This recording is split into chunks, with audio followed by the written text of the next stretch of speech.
and welcome to the Wednesday stream. Hope everyone's having an awesome Wednesday morning. All right, I think I got myself ready here. It is a very brisk, cool morning here. It seems like the Georgia cold had followed us here to South Florida. All right, hold on, folks.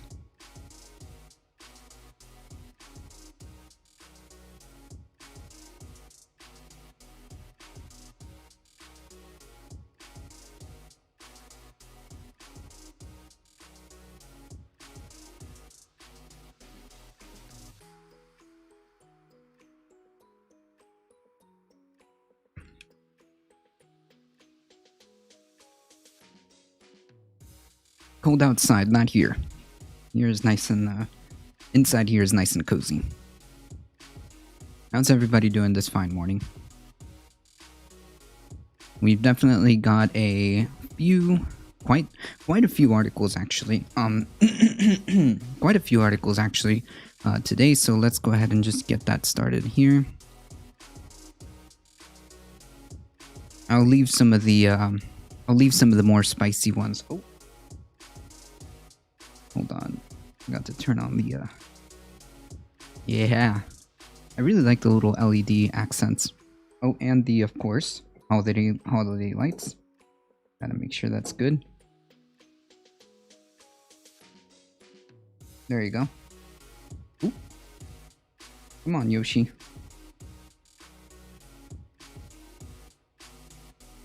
Hey, Memmius. Been offline for a couple of weeks. Good to be back. Hey. Glad you're doing all right, my friend.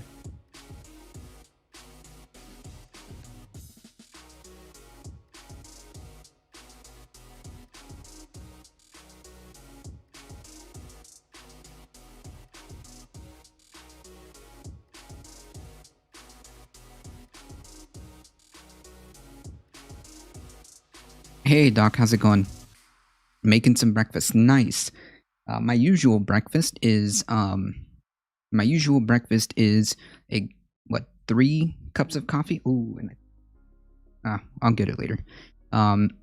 It's 3 cups of coffee. It does wonders.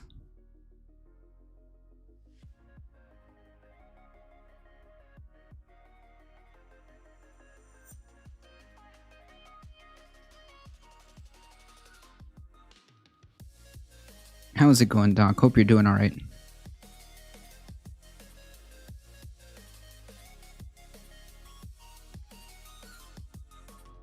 Coffee and a bagel for me? Nice. Nice. I'm doing good. Good to hear. Good to hear.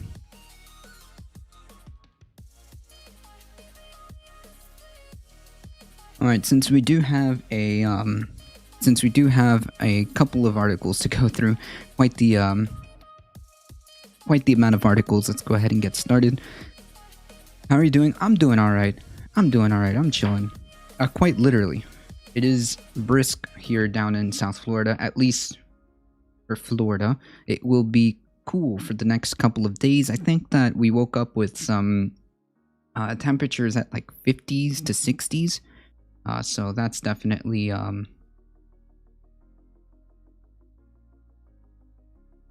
whoa.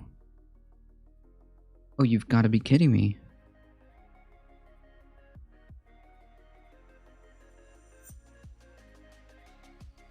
Huh. So it seems like the Stream Deck link to my phone is completely gone. That's cool. Hey, no problem.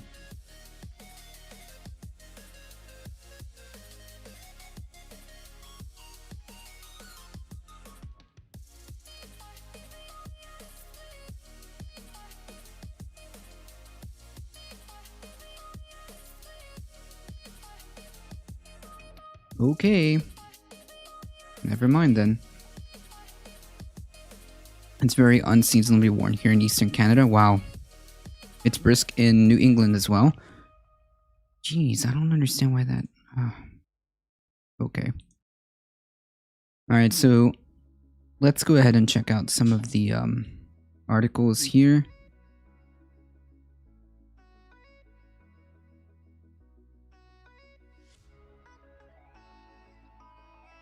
It was warm until yesterday. I wonder how the actual temperature is right now.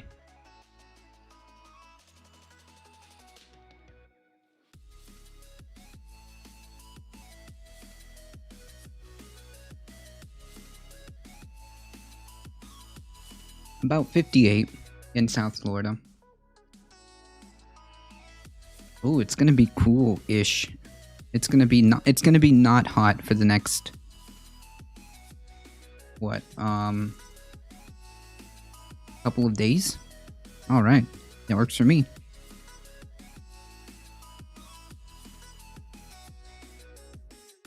We begin with this story here. South Dakota governor uses coronavirus relief funds for 5 million tourism ads despite COVID surge.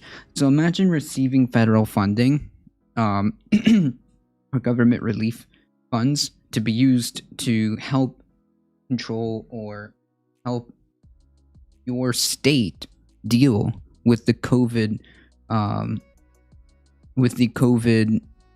pandemic, and what you decide to do is spend it on tourism ads, even though your state is surging in cases. In other words, you're trying to propel the pandemic even further. What is wrong with this person? South Dakota Governor Kristi Noem's administration announced Tuesday that it is using federal coronavirus relief funds to pay for a $5 million tourism ad campaign. $5 million that could be used to provide either relief to the direct people of South Dakota or improve medical services or to prop up actual small businesses, anything. It could have been done or used for literally anything. And this is what this person is using. Federal funds, by the way. Federal funds. I don't think that they should be allowed to do that. I think that if any governor is caught using federal funding, for this, they should be immediately first of all held liable, and any other further funding should be stopped until they can prove that they're actually using the federal funds designated for them to combat the virus, using it to spread advertising for tourism during a pandemic is not combating the pandemic. Okay, that's just absurd to me that it's even allowed. Like, granted, I'm pretty sure that they can use the funds however they see fit, but if it's going to be federal funding from everybody's taxes, that's how it happens to be, then there should be some type of stipulations. Like, for example, you can't use it to invest in advertising for tourism.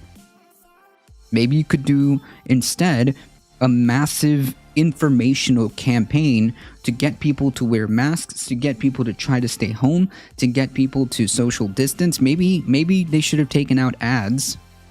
Maybe they should have taken out ads to do that. This is absurd.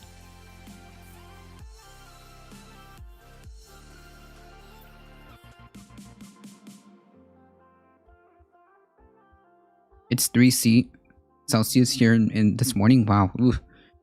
These conservatives will go to any lengths to deny their failed economic ideology. Yep. Do you think the fine folks of South Dakota will get upset over this, or they just don't care? They probably buy it hook, line, and sinker. Spreading the pandemic to own the libs or whatever.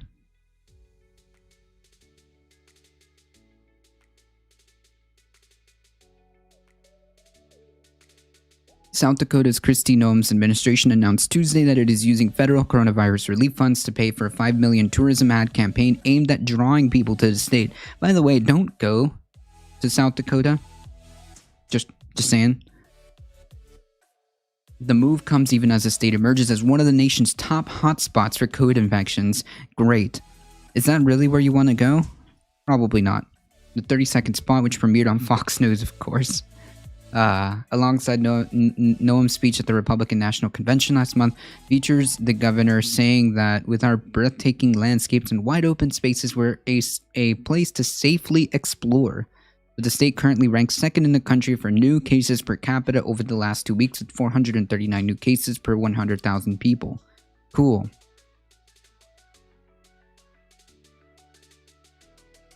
Celebrate what makes America great and experience the great faces and great places of South Dakota. No. South Dakota, the land of the free. With our breathtaking landscapes and wide open spaces, we're a place to safely explore. Nope. And with our low taxes, we're a place to grow. We're open. Wait, they're not socially distancing. Wait, you can't say there's like safe. You can't say that they're a safe place to explore, and in the same ad showing a bunch of kids playing together, not even socially distancing. You can't. Wow, incredible. In the same, not even 13 seconds of the video. Place to grow. We're open for opportunity, and always will be. I'm Governor Kristi Noem. Celebrate what makes America great, and experience the great faces and great places of South Dakota. You know what makes great places? Your home. Okay, you can explore South Dakota from the comfort of your own home with a computer.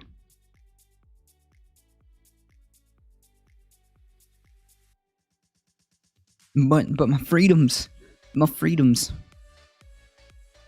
Jeez, that's such a cringy way of thinking about it. Like the more I think about it, it's like it's not about freedoms, because the more you let this spread, the more you have to stay inside, the more the federal government has to get involved because you are too childish to listen, right?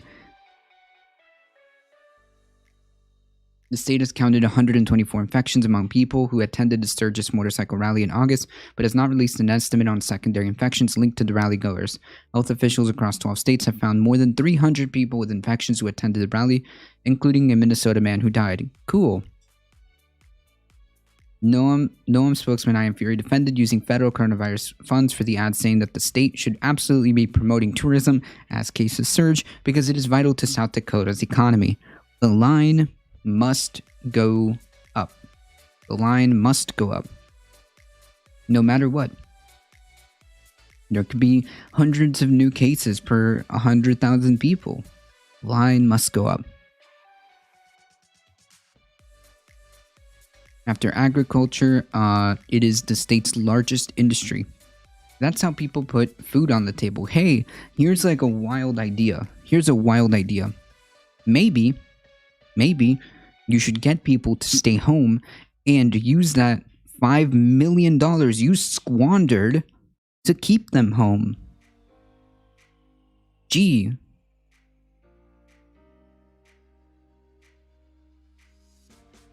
I explored South Dakota in 2005. It's a pretty state. Oh yeah, no. The landscape and that is very, very pretty.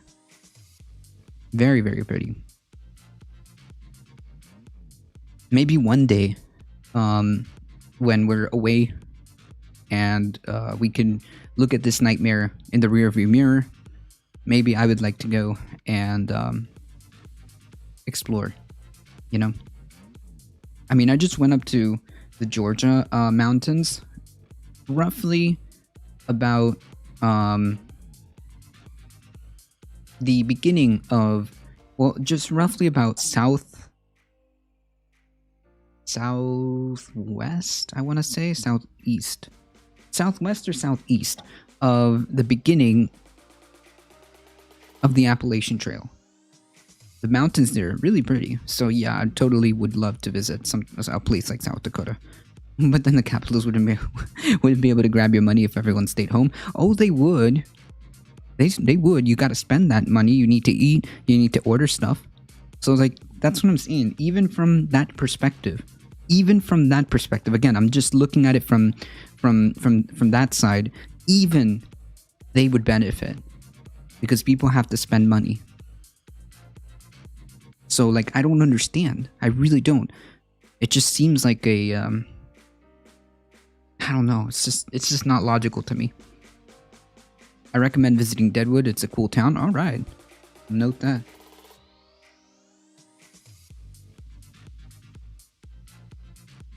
But right now, this is like Hell World, so yeah, I'm not gonna be going anywhere like that.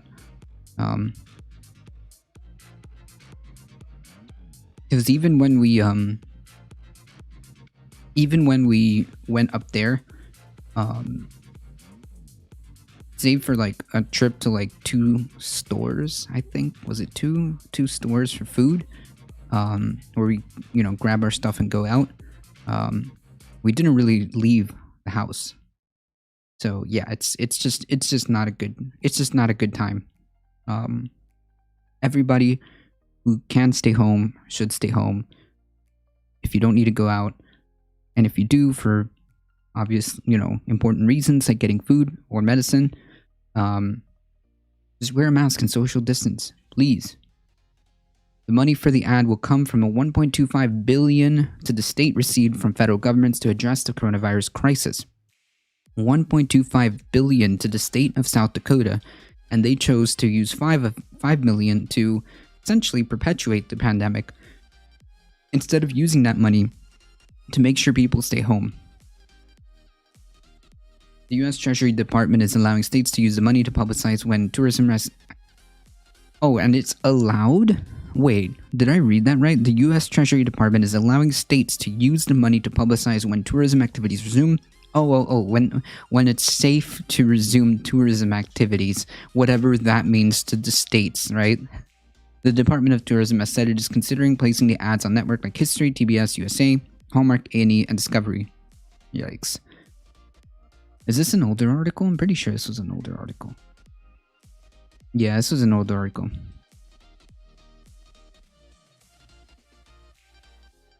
Fury said that the line in the ad that touts the place as a place to explore safely to explore fulfills the Treasury requirement for using the money to address the pandemic. Yeah, that doesn't seem like a good idea. And in the same advertising, you show this. I mean, okay, yeah, sure. Okay, dude. So I'm pretty sure that this is probably why South Dakota is not doing so great, because their governor keeps doing stuff like this. Noem's approach has been to leverage her hands-off approach to restrictions during the pandemic to attract business and tourists to the state. She has said that she has focused on the number of hospitalizations from COVID rather than the number of infections. Wait, okay, this is really, really, really dumb. This is like this is refrigerator temperature level IQ. So I hope you know that, and you don't really have to be like an epidemiologist to understand this, but someone with common sense would realize that, hey, kind of weird. Don't you think that the number of infections would correlate or would be in parallel to the number of hospitalizations, because a percentage of the people who get infected will be hospitalized? What? Imagine this is the leader of your state. Oh wait, I can't because I'm in Florida and I have Ron DeSantis as a governor. That stood at 68 people on Tuesday. Well, back then in end of September. Sorry, September 9th. Celebrate what makes America great, she said in the ad. And yeah, you know what makes America great? People staying home. People trying to get this nightmare over with. Jesus. This is why, this is exactly why the federalist approach to addressing the pandemic is not working. It was never working. It was never going to work. What we need to turn this ship around is a federal response, an actual federal response from the government, and not leave it to the states. I mean, one of the biggest failures of the Trump administration is allowing this to continue up until now. This is December, folks. We're now at what, like 9 months into this? 8-9 months? I don't know. No, probably closer to 10 at this point. Closer to 10. The states didn't handle it, okay? The states didn't handle it. The federal government's response was to step in. Because if not,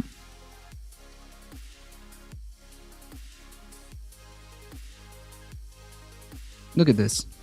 167,759. We're almost nearing 14 million cases. At this point right here, you see this like rise, this little peak right here in April, early April? Right there. That peak is the very latest the federal government should have said, okay, you guys aren't handling this. We're activating the national emergency. We're deploying federal resources and FEMA or whatever it is that the federal government has, and start adjusting this, because clearly you guys don't have it under control and you're not listening to the experts. That's what should have happened. And you know what? We probably, maybe, would have been able to get this semi under control until we have the working vaccines.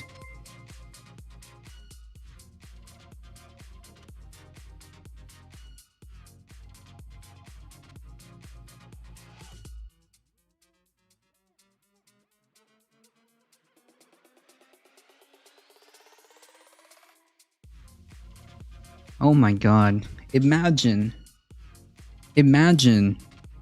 having this much time on your hands. Dude, okay, so just to be clear, dude, I don't know if you know this, because clearly you have nothing better to do. You do realize I'm not Ben, right? I don't understand why you keep following with different alt accounts that have semi-funny names, and for absolutely no reason other than to boost my, I guess, to boost my analytics. Are you like a crypto like lefty who just wants to go around boosting people's analytics for the fun of it? He just wants to harass people? No, I guess what he wants to do is elevate the left.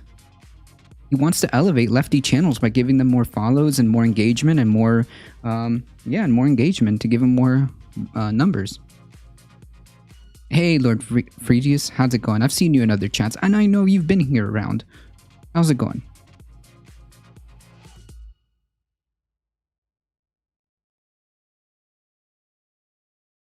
How are you good folks doing? I'm chilling.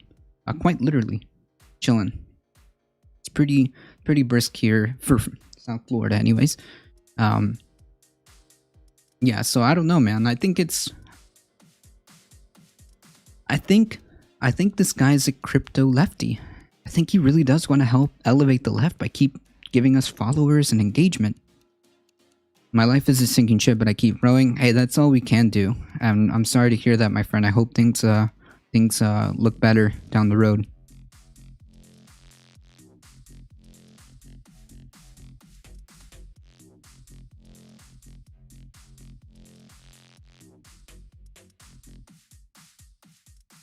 Yeah, so people like the South Dakota governor, people like the governor of Florida are the reason why we are still in this mess. And like I was saying, just about this peak right here would have been the end of the line if I was any type of like, in any type of like normal leadership, normal situation where we had like somewhat of a competent government, even a half competent government.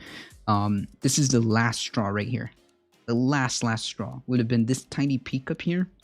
Would have been like, okay, that's it. The states aren't handling it. We need to activate a national emergency, get a federal response, and get this under control. That would have been the last straw, right, for me.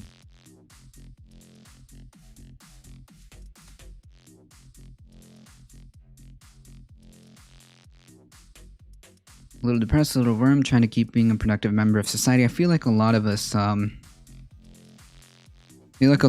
in that boat. But on we go. The only way the only choice, the only way, is forward. It's not like we can go back.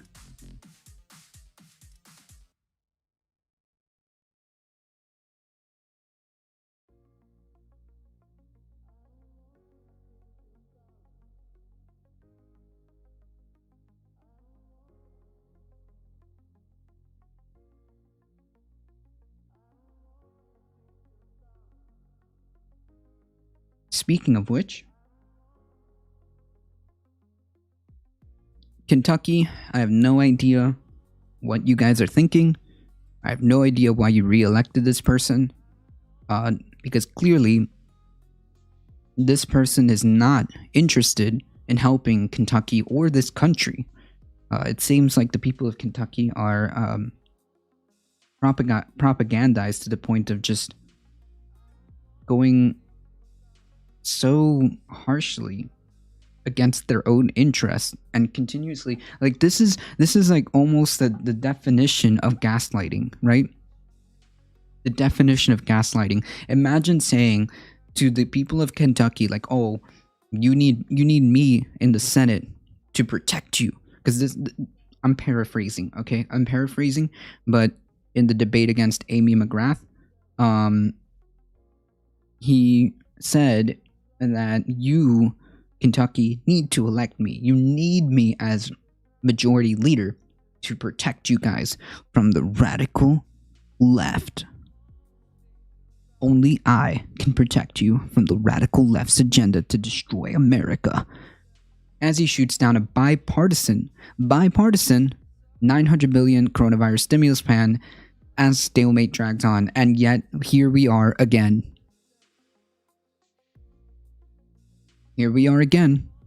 Not just Kentucky, but the country needs a stimulus, economic stimulus, like months ago.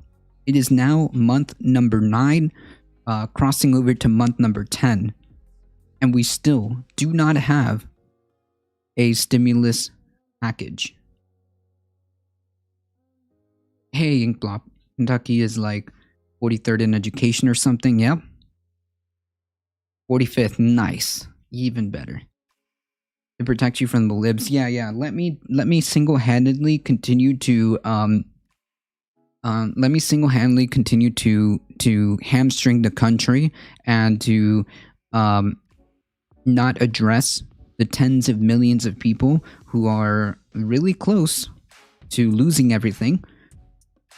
Never mind the thousands and thousands of people who spent hours waiting for food at a food bank in Texas. Oh yeah, and that's been going on for months now.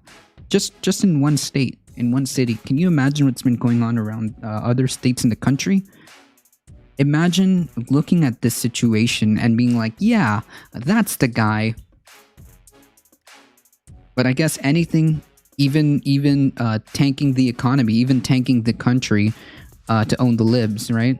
I guess whatever it takes to own the libs. Senate Majority Leader Mitch McConnell, McTurtle, as I like to call him. Missed Call Miami? What is a Missed Call Miami? What is this?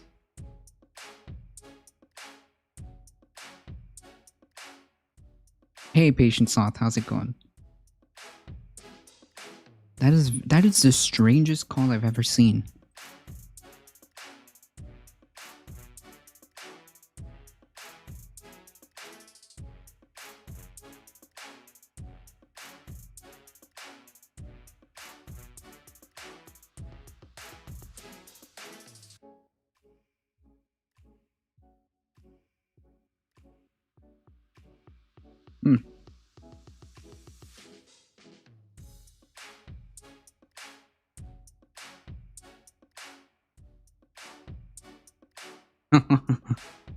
Tanking the country, but hey, at least you get to keep your guns and force women to give birth. True.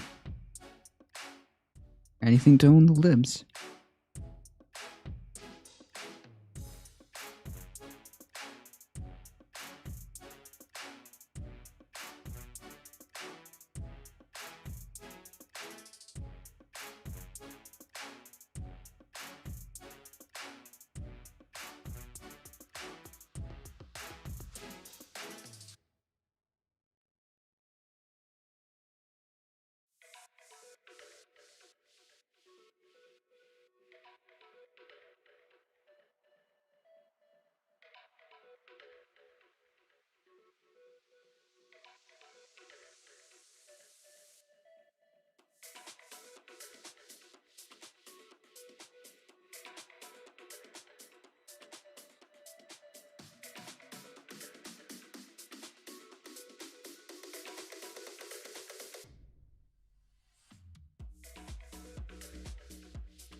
Why is Schumer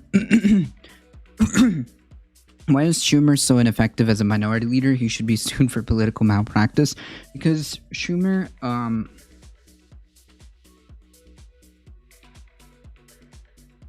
that's the weirdest call I've ever seen. Schumer is kind of useless in the sense that, like, there's not really much pull he can use. And even then, the few options that he's had, he's like basically not really used them. The few options that he hasn't really used them at all. Like, okay, dude. I mean, you're supposed to be the resistance, the opposition party. You're supposed to be working for the people. What are you doing, bro?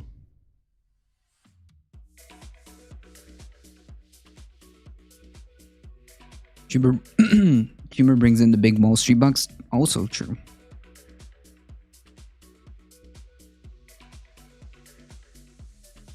Yeah, McGrath lost.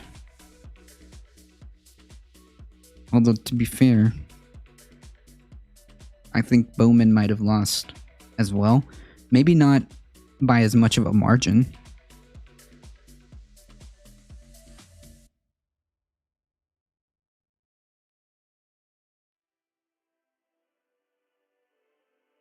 It may have shown that progressives, or at least a progressive platform, does better. It would have shown us that, you know?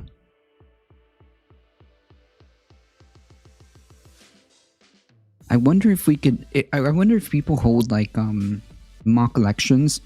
I would have loved to see, like, a mock election between a progressive candidate with, like, a progressive platform, like, you know, Medicare for all or things like that, versus a hard-line conservative such as Mitch McConnell in a ruby red state like Kentucky.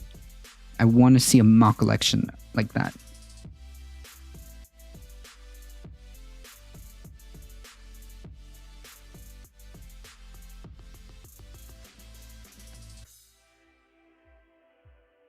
Senate Majority Leader Mitch McConnell rejected a proposed bipartisan coronavirus stimulus package Tuesday amid months of congressional inaction on curbing the economic damage from the outbreak. The Kentucky Republican, who has supported about $500 billion in new spending aid, says he wants to pass what is called a targeted relief bill this year. By the way, targeted relief bill just means refilling the payment protection plan, and I think like another extra for like farmer economic relief. Hey Elias, how's it going, my friend? Can't have any reinforcement of progressive set of ideas that would interfere with the Wall Street money. True. We don't have time to waste, he told reporters in response to... We don't have time to waste. Hold on. Folks, am I reading this right?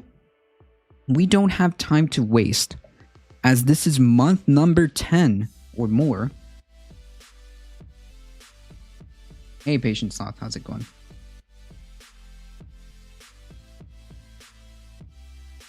We don't have time to waste. As month number 10 has gone by, and the only economic relief the people have received is a measly $1,200, to which some people still have not yet received. And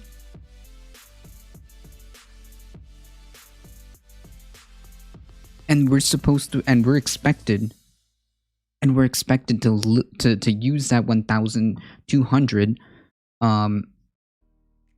to survive this entire time. 1,200 isn't even rent, okay? I got mine like last month. At that point, I was already back to work. Wow. So frustrating. Just don't have the time. We just don't have time to waste.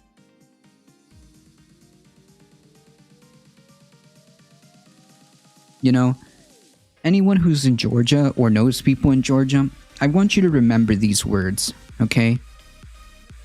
Because in your hands lie the ability to relieve this man of his position. He might be in the Senate, but if you can relieve Mitch McConnell out of his majority leader position, that would also be beneficial to the country. So if you're in Georgia or know people in Georgia, don't forget, in a couple of days, next week, hold on, let me be very, when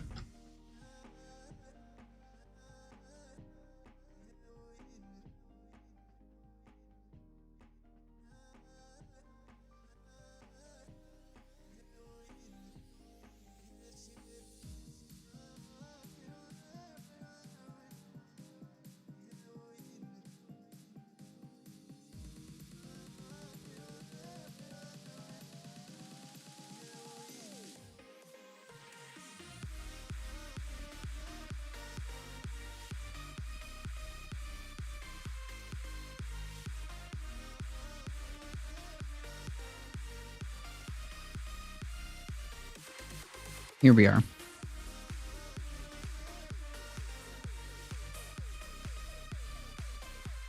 January 5th. Okay, so important dates coming up. December 7th is the voter registration deadline. Keep in mind, if you're in Georgia or know people in Georgia, please spread the word. December 14th, early voting, in-person early voting begins. January 5th is the actual election day. So please make notes of these dates, and try to make it a point to remember.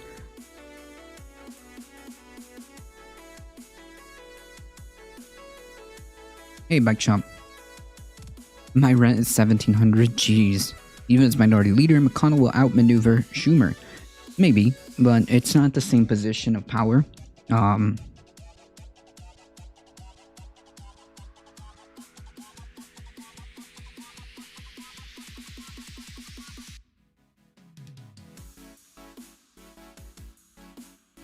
Last night I was on Facts, they were complaining about Biden's pick being too progressive. Ah, yes. Neera Tandem, or whatever her name is. Known progressive.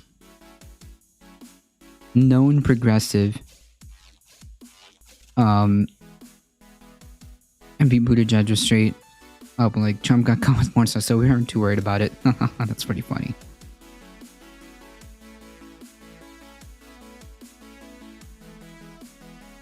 Yeah, watching enough Fox News will inevitably rot your brain. This is a sound science. So yeah, anybody in Georgia should be paying attention to this. Just remember the words. We just don't have time to waste time. This is Mitch McConnell, the Republican Party. They don't care about you.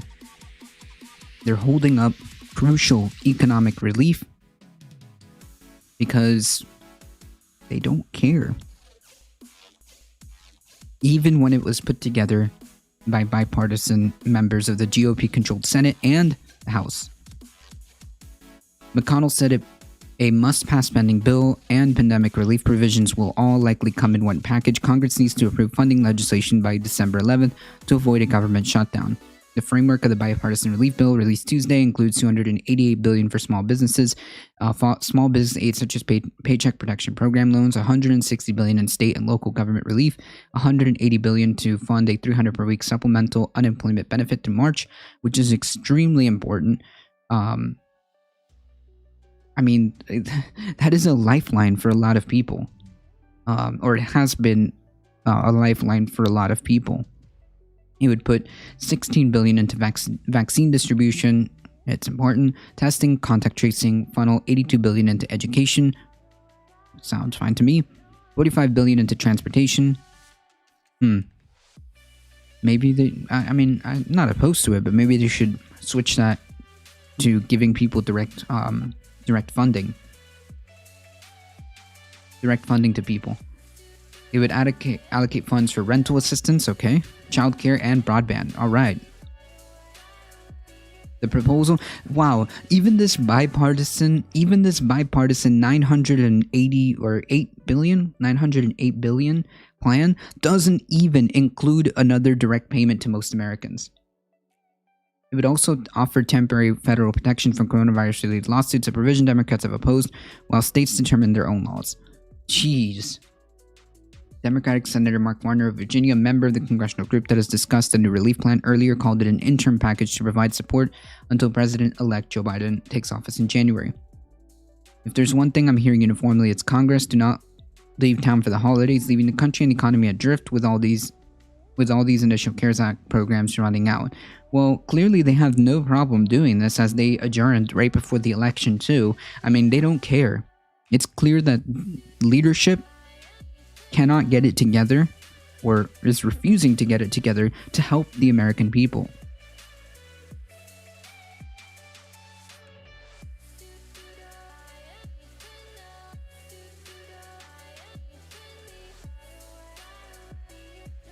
That's the thing.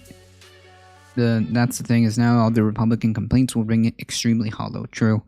Everything they say to the Dems can point to Trump being way worse.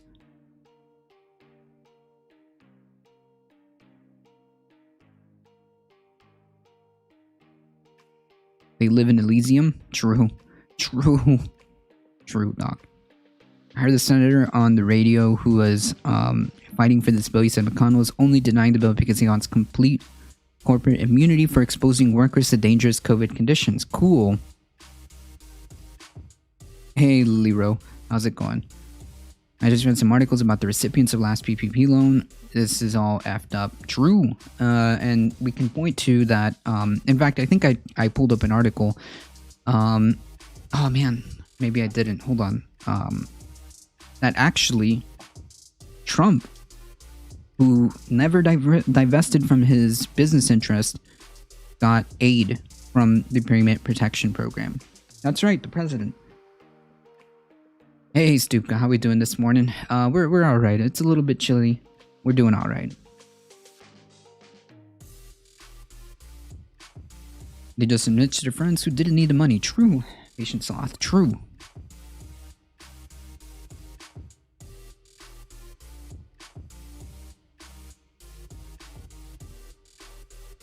If there's one thing I'm hearing uniformly, it's Congress does not leave town for the holidays, leaving the country and economy adrift with all these CARES Act. Yeah, apparently they have absolutely no care. No care whatsoever. And clearly, in this economic relief package, there has to be, I'm sorry, there has to be, they have to address the problem, the real problems, and they have to give people direct payment. And they have to make sure that those who cannot work because of the pandemic, those whose jobs have been put on hold because of the pandemic or straight up lost because of the pandemic, need relief. And they need it now. Remember when Carter had to sell his peanut farm for fear of manipulating the peanut market? Right. Imagine. Don't show his face. Ugh.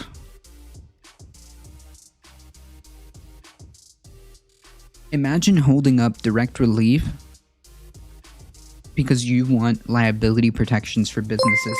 How evil do you have to be?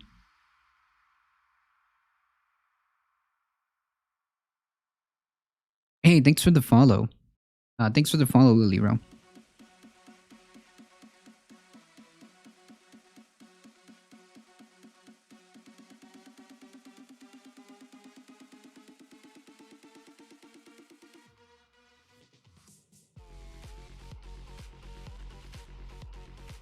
Imagine.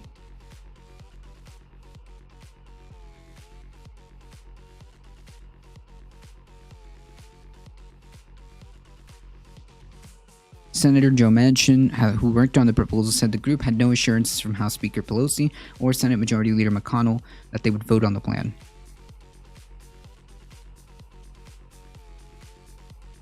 That's funny, Patience Law.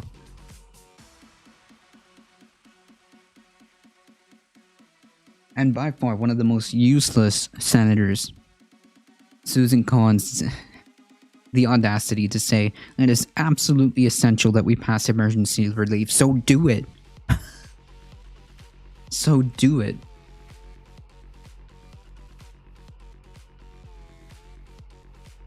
They're doing all sorts of contortions to not provide a UBI for the people during this pandemic because they don't give a fuck about any of us. True.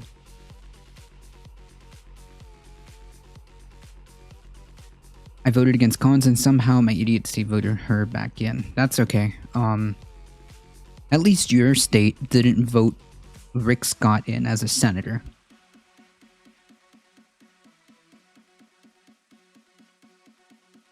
Imagine being the state that votes in Rick Scott as a U.S. senator.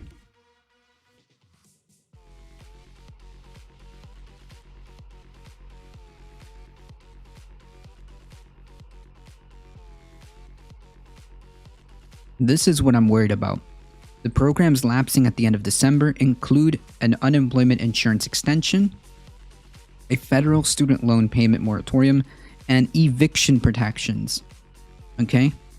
Once these things fade, or lapse, we are going to see a huge surge in evictions to the tune of probably tens of millions. I think the last figure that I saw was 12 million potential evictions. And a lot of these things have already started, but just because the federal government has decided to put protections, it has been just kind of in the on hold. But as soon as those courts open up, they will resume.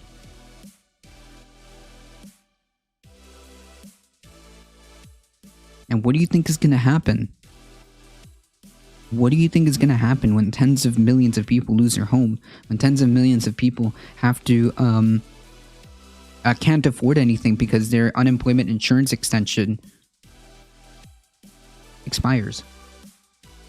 What do you think is going to happen when all of these student loans, federal student loans anyways, start resuming?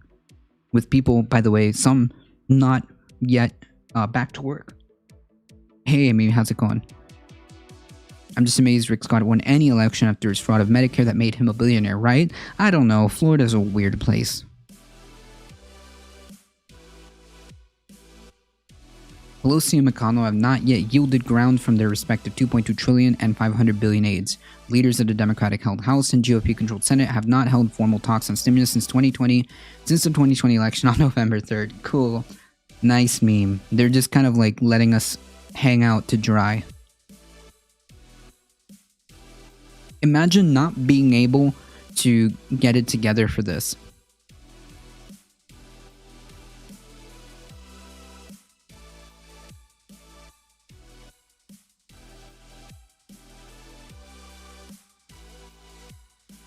Incredible.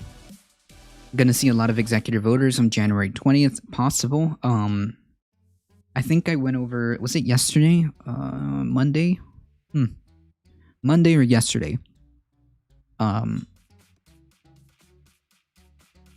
that there's going to be a lot of executive orders to reverse a lot of the stuff that Trump did, and where Biden can, he will use executive orders to try to kind of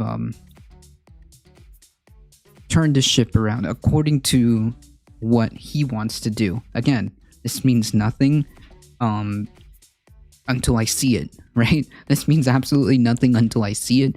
But hey, I wouldn't count on any executive orders from Biden. I mean, yeah, he, like I said, he said, right? A lot of politicians say things, but we have yet, until I see it, all I can report on is what his inner circle has been talking about, or what the large media has been talking about. Again, whether he does anything is yet to be seen. He's more interested in remaining friends with Republicans. Yeah, that's not going to work out too well. Listen, Doc, and this is like a prediction, almost. I mean, I firmly believe in this, and we were talking about this with with a few other people, like Evan Fonzie, Dirtbag, Callie, Doc Midnight. I think, was there anybody else on that panel discussion? Geez, I don't know. I don't remember. But if the Biden administration does not produce real, palpable results that improve the material conditions of the working class, of the poor and middle class, we're going into disaster. Like, it's going to result in disaster, complete disaster. You think this is bad? If they cannot produce palpable results, what's coming is going to be really bad. Is going to be really bad, even worse than something like another 4 years of a Trump administration. If they cannot produce results during this time, it's going to get bad. I'm sorry, but the same strategy isn't working. Okay, the same strategy is not going to work in this, especially in this situation, right? You need to do something extreme, and by extreme I just mean getting help to the people directly.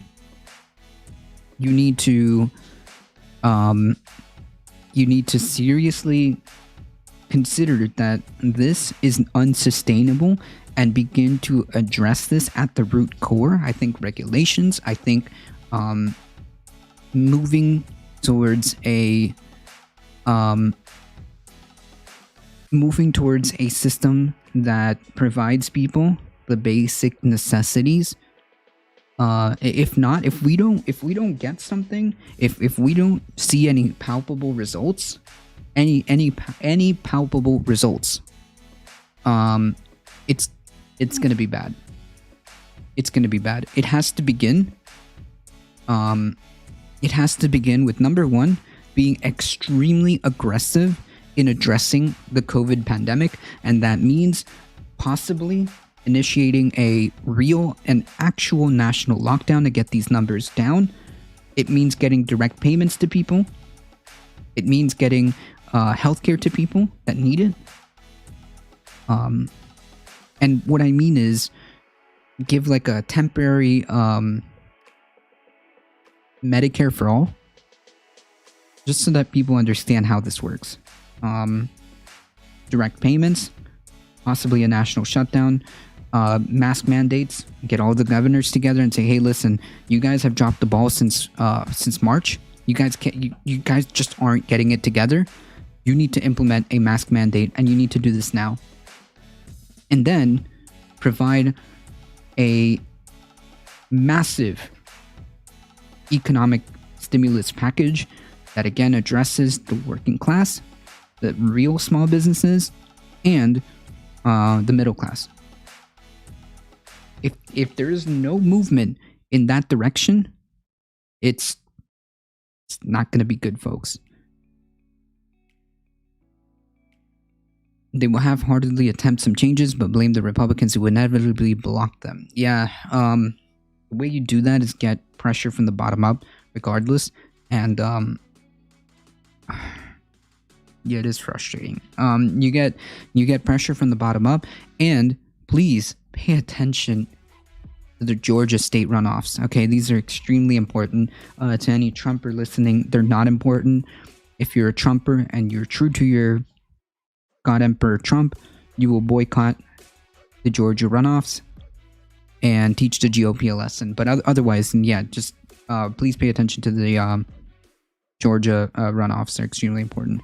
Minnesota, which is one of the worst states for COVID right now, is managing things so much better than the federal government. Yeah, like the thing is, Stupka, it is frustrating. The thing is, Stupka, just Minnesota can't be the only state that's handling this correctly, right? Because if you have people like Florida just letting this thing loose, or South Dakota, as we covered earlier, it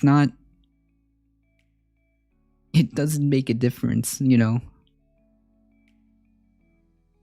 We're mostly shut down. We may have state-funded economic relief, right? And it would have been cool if, like, it would have been cool if all states got together and did this as one, and took it seriously, all of them. Because if Minnesota is taking it seriously, if I don't know, New York took it seriously, they were able to manage their cases and get it more or less under control. But if you have other states like Florida, Georgia, Alabama, South Dakota not really taking it seriously, it means nothing.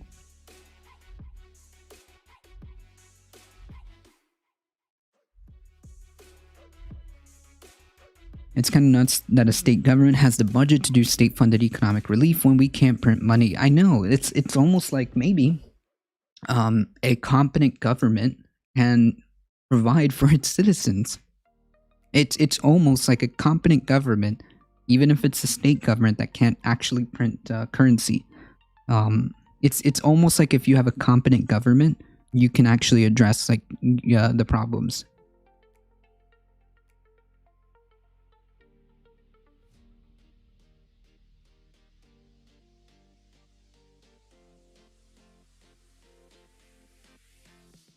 Talks between the Trump administration and Democrats collapsed before the election on Tuesday. Pelosi and known ghoul Steven Mnuchin spoke for the first time since late October. After the call, Pelosi said Mnuchin told her he would review a proposal she and the Senate Minority Leader Schumer sent to Republicans on Monday. She did not specify what the plan includes. Mnuchin also said that he would look over the bipartisan plan put out on Tuesday, according to Pelosi. Jeez. These guys are probably like the most... there's so much blame to go around in this, because like I hope they realize if they don't address this now, that's on them. No matter what party. Sure, right now it seems to be on Mitch McConnell's side, but let's be very clear. There's plenty of blame to go around. Hey, the Purple-Eyed Dragon, how's it going? They're using too much to distract us from what they're about to pull on us. Republicans are pushing for martial law to redo the elections. Yeah, we're gonna go over it like that article in just a second. Hey, Alio, how's it going? I'm chilling. Quite literally. I'm doing alright.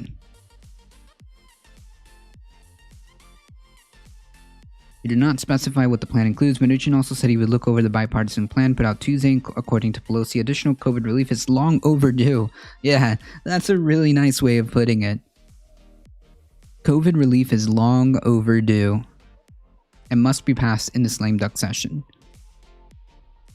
Mnuchin said during congressional testimony on Tuesday that he spoke with McConnell, Trump, and House Minority Leader Kevin McCarthy White House Chief of Staff Mark Meadows, and they agreed that Congress should craft a targeted fiscal response. The Treasury Secretary said he wants to focus on what we can pass quickly and on a bipartisan basis to get relief to the most difficult parts of the economy.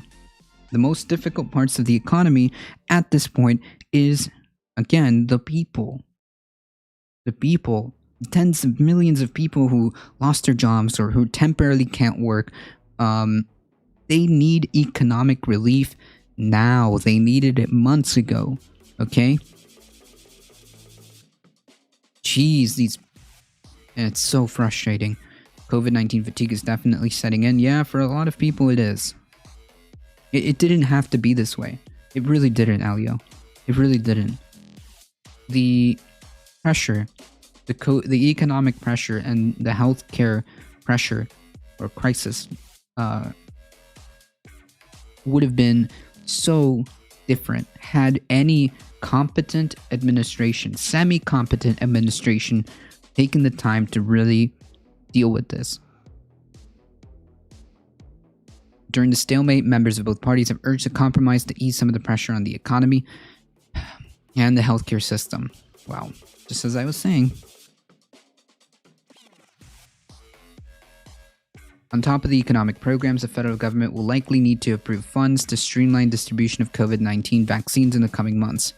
Senators who have joined the discussion about the aid proposal include Warner, Collins, Manchin, Murkowski, another useless senator, Romney, Maggie Hassan, Bill Cassidy, House members include Representative Josh Gottheimer, Tom Reed, and the leaders of the Problem Solvers Caucus. Problem Solvers. Maybe they should change their name.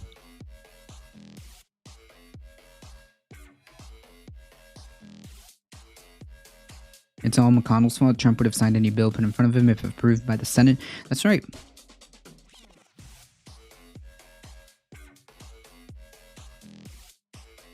Federal Reserve Chair Jerome Powell has also repeatedly called on Congress to send more fiscal relief to boost the economy. Asked about aid proposals during the congressional testimony, he said that it seemed the plan targets a lot of areas that could definitely benefit from help and will be experiencing a challenging winter. Yeah. Well, as the famous quote goes, winter is here. Problem solvers, yeah, that's what I was saying. They should change their name.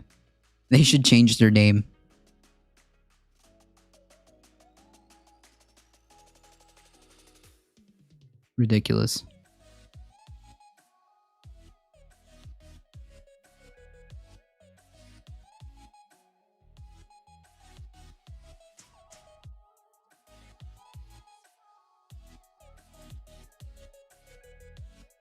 Oh, this is where I saw the figure of 12 million. All right, let's get into that. If the unemployment programs expire at the end of the year, about 12 million Americans could lose benefits. The two policies allow people to receive insurance for longer than they normally would and make freelance workers, contractors, and others who normally would not qualify for benefits eligible to receive them. You can thank Bernie Sanders for that one. Warner led a letter from about 30 Democratic senators to the chamber's leadership on Tuesday, calling to extend both policies. They wrote that the loss of benefits around Christmas would be particularly cruel. Yeah, no kidding. The loss around Christmas would be particularly cruel. Well, this would be in line with Mitch McConnell's MO, right?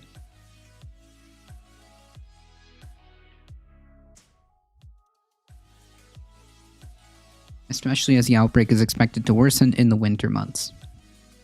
Imagine knowing this information. Imagine having the information that, hey, the economic problems are getting worse. They're going to continue to get worse. Health crisis, which should be number one, is going to get worse according to all the experts. And yet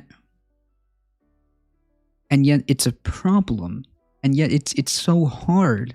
It's just incredibly hard to get these this relief to the people.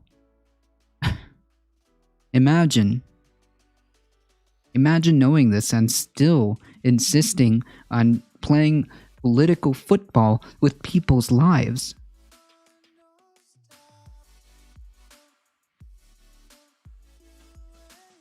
Imagine playing political football with people's lives and be okay with it. And be completely okay with it. How do these people sleep at night? How do any of these people sleep at night is just beyond me. Knowing that there's tens of millions of people, your citizens, your constituents, your people, about to lose a life-saving, literally life-saving, because that's what they're using it for, to provide food for their families and a roof over their head.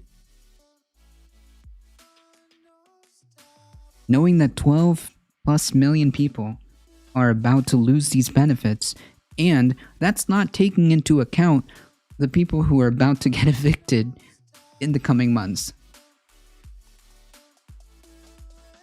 It seems like, as Doc stated, cruelty is the point. They get that huge paycheck, so they don't care about the rest of us. Yeah, at our expense, by the way.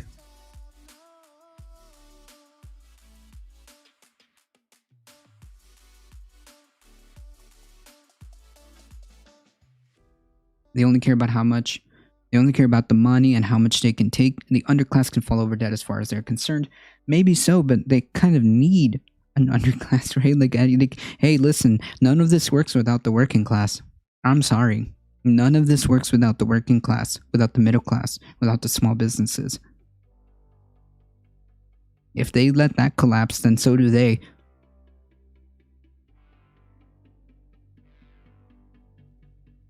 They don't believe that? Yeah, until it happens. Until it happens. Alright, so for the extra MAGA copers. For the extra MAGA copers. I'm sure this is probably going to be part of the plan.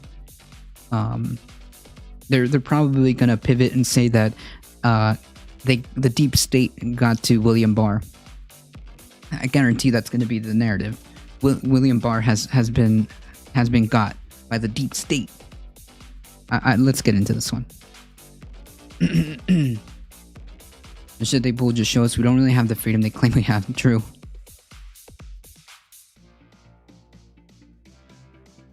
You want to talk about freedom? I think freedom, if you really want to elevate freedom, the individual, you need to give them the stuff that they need. Do you know what people need? Food, housing, education, and healthcare. Easy. Provide that to people, and you will have more freedom. By freedom, they mean freedom to be predatory towards others. Yep. Freedom to be predatory.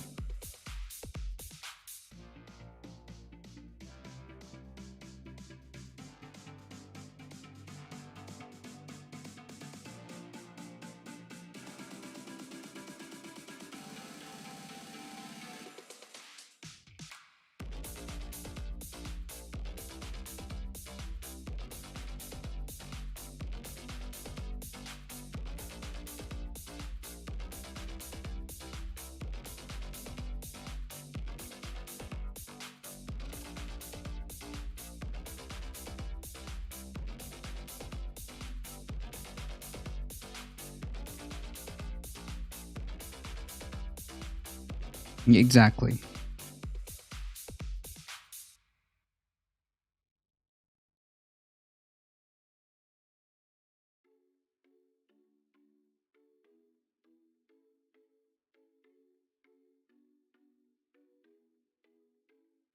Okay, making sure everything is good over here. All right. Let's get into this one. This one's an interesting article. And of course, the MAGA Copium 2.0. Well, maybe the third wave at this point. Copium. Oh man, I can't wait.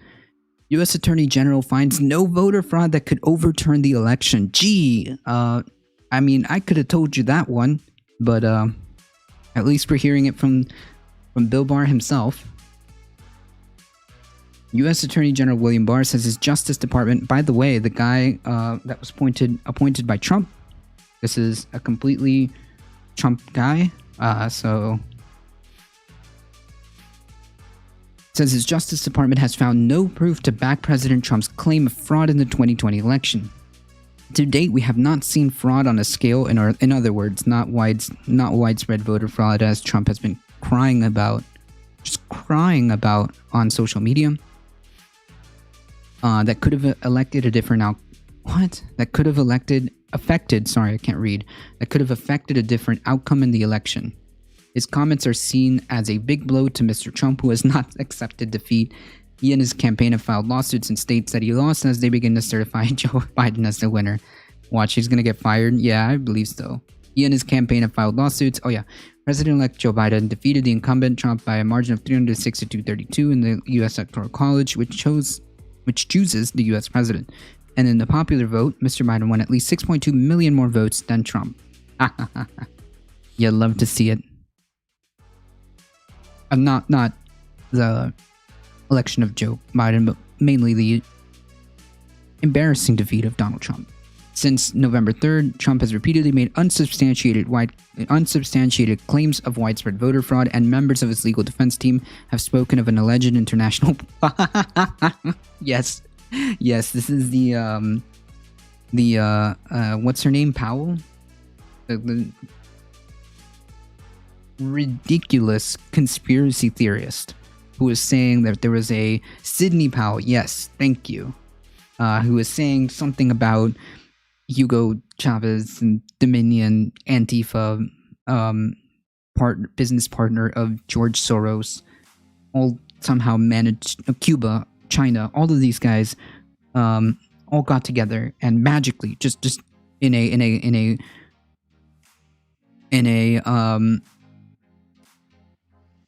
just fantastical story, all got together and gave the election to Joe Biden. Oh, I'm sorry, I forgot to mention the Clinton Foundation too. Of course, the Clinton Foundation. Yeah, exactly. The release the turducken.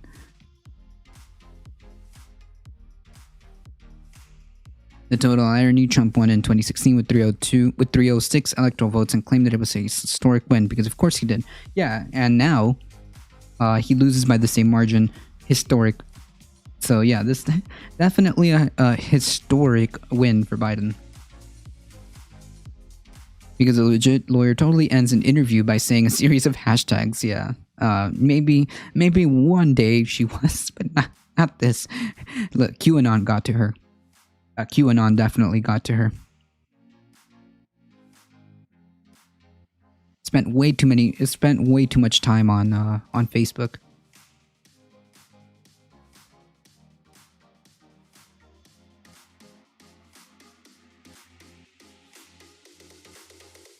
On Tuesday, after Mr. Barr's statement were released, the president tweeted several times alluding to voter fraud again without proof.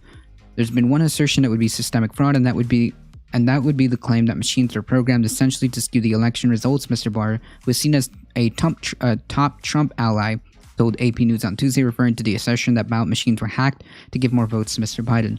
Mr. Barr said the Department of Justice and Department of Homeland Security have investigated the claim, and so far we have not seen anything to substantiate that. Hey, Tim Pool. Oi, Tim Pool. Are you listening? Are you gonna talk about this? Listen, Tim Pool is like the quartering. He does like 10,000 videos a day. Is he going to cover this, or is that too inconvenient? Tim is busy adjusting his beanie. Oh man, I gotta see this.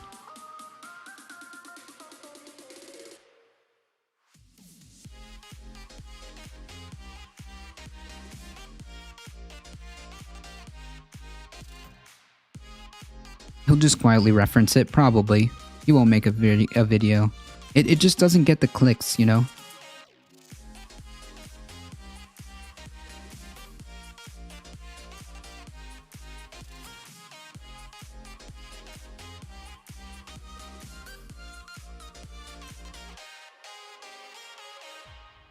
Alright, let's see.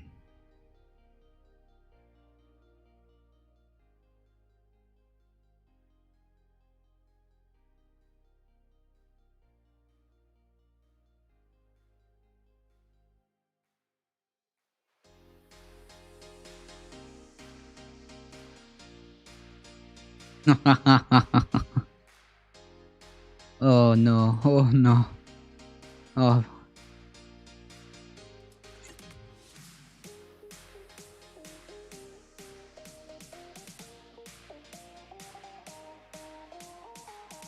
Okay. Yeah, he's not interested in any of this. Oh, I'm sorry, hold on.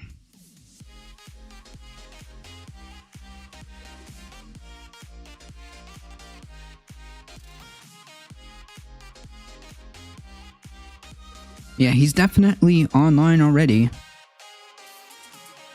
He's just released a video 25 minutes ago, so he's definitely online. Yeah, but he's not mentioning any of this. This would be too inconvenient. Hey, Dorian, how's it going? How's it going? I hope you're doing alright. If Tim covered this, what would his angle be? He would probably pivot that and say, well, we don't know yet. If he did cover it, he'd be like, yeah, well, obviously this might be a blow to Donald Trump, but actually, if he, if Barr finishes his investigation, there might actually be something at the end of it. We don't know. Let's, you know, like, he'll probably spin it in a way that, like, maybe this isn't a big deal, and maybe we'll uncover something after Barr completes his entire investigation. Or he'll say, like, oh, well, we haven't found anything yet. I don't know.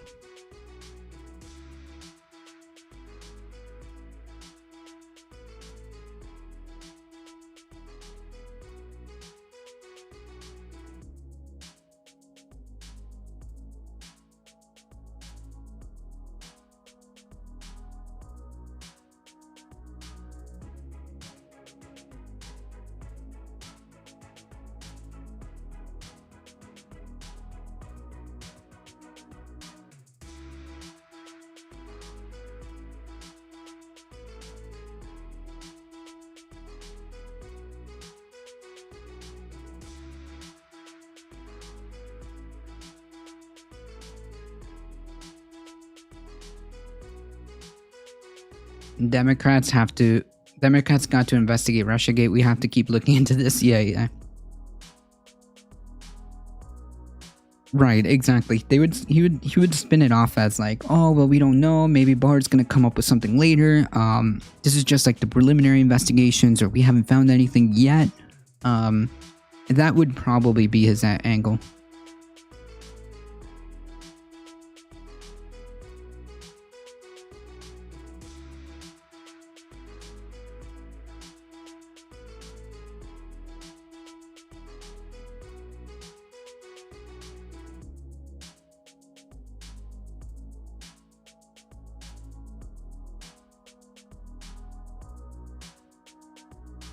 Ooh.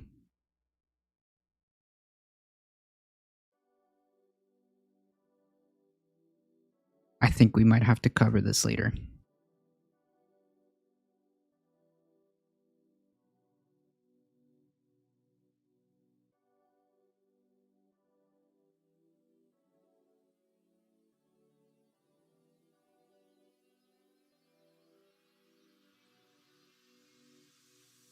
A DOJ spokesperson later stressed that the department had not concluded. Oh yeah, there it is.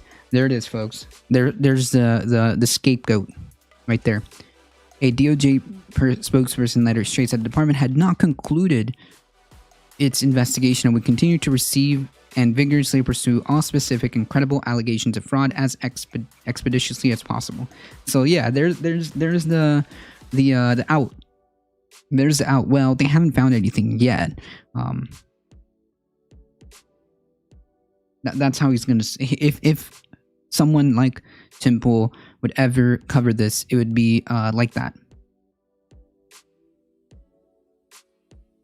Last month, Mr. Barr issued an order to U.S. attorneys allowing them to pursue any substantial allegations of voter irregularities before the 2020 presidential election was certified.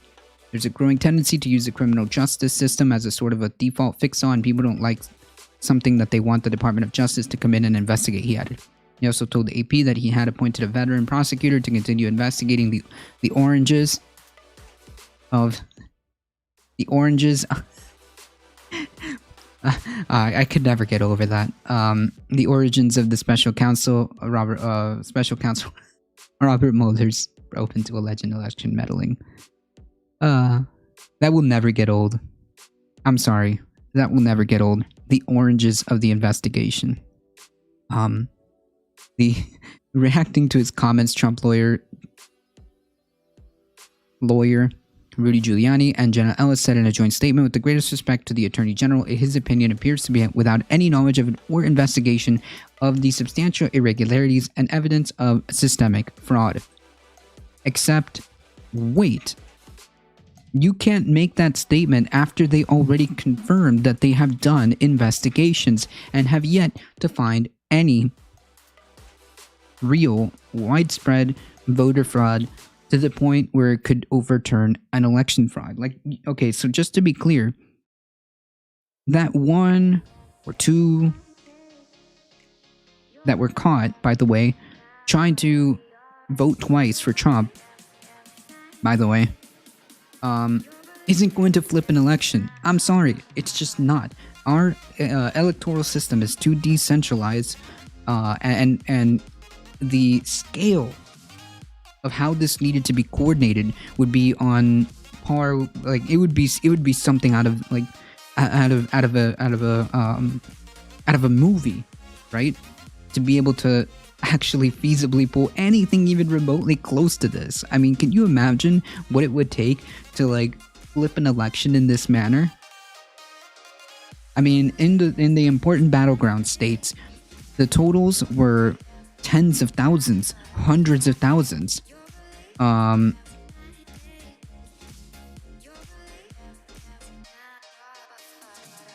Hundreds of thousands of votes. You're not going to overcome that. I'm sorry. President reject Trump's election fraud. Claims are just morally bankrupt. I'm sorry. What? President reject Trump's election fraud. Claims are just morally bankrupt. True. True. There's just no real evidence. Like, there's just none.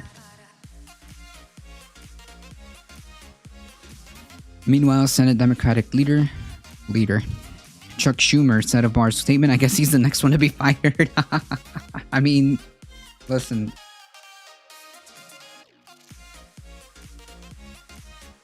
Some Republican senator just quit? No way. No way. Is this like breaking news?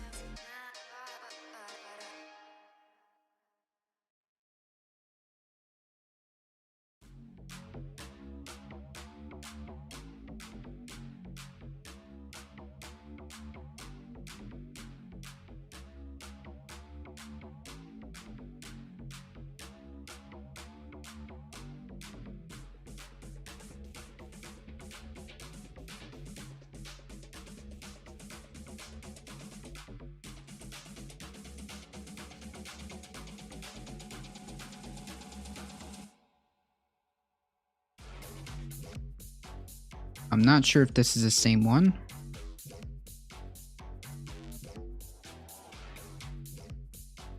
Okay, so we got two of them. Okay.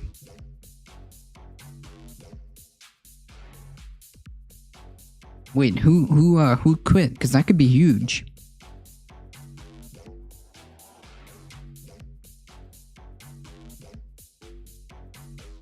Senator Lamar Alexander. Okay.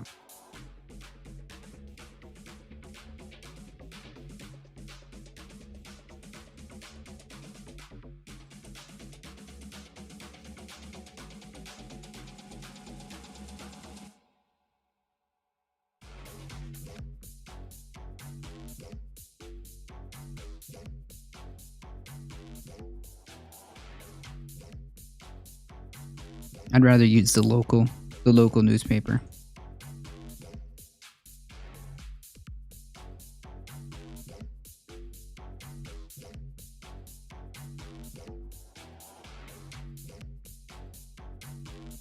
Okay, so not much other than he's about to retire.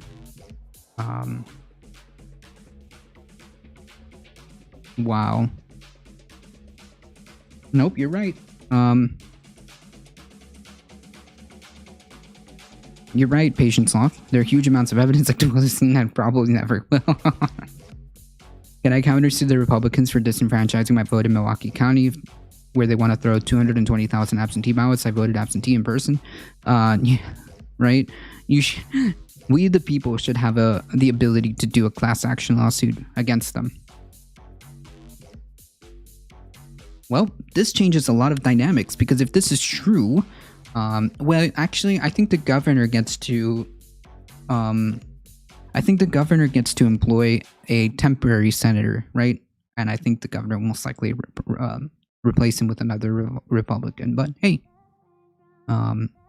maybe in the special runoff election, or in the special election, I should say, this is another opportunity.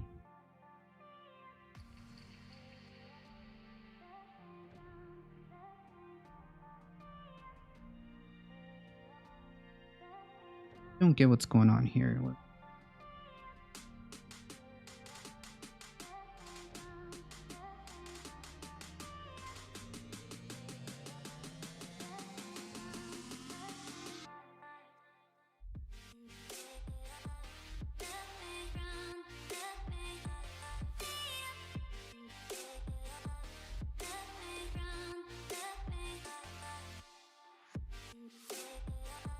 So what exactly is happening?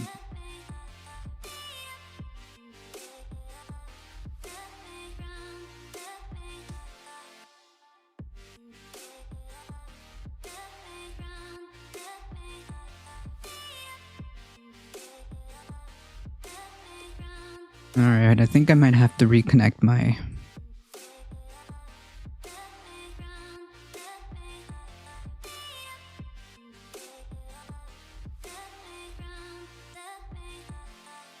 Oh, aha. I have done it.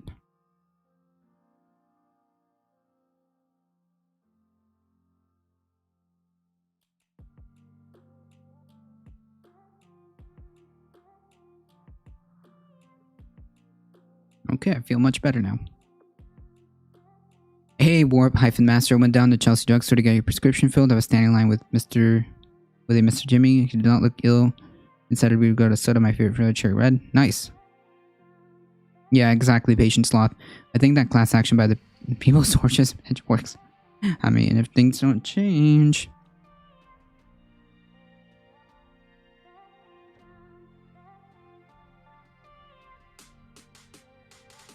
Biden to hold roundtable with workers, small business owners. Trump hints at 2024 bid. Stay mad. And stay salty. I don't think the Republican Party... I don't think he's going to run. I don't think he's going to run in 2024. I really don't think so. I think we should remain vigilant, but I don't think he's going to run. So that he can lose it, so he will lose again? No, I don't know. Ooh, I don't know. No, Patient Sloth. Patient Sloth, no. Because if Biden doesn't show any palpable results, it will spell disaster for the future.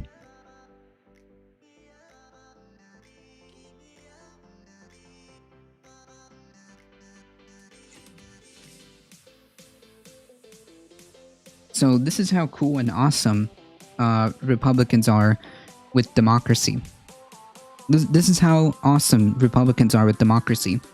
Ohio Tea Party leader urges Trump to suspend the Constitution, declare martial law to hold a new vote. Cool. Super democratic. Super awesome. Columbus, Ohio. Prominent Ohio Tea Party leader has taken a full-page ad in the Washington Times calling on President Trump to temporarily suspend the Constitution and declare martial law to stage a revote of the 2020 presidential election. Nice. Sweet. Awesome. Very, very, very democratic.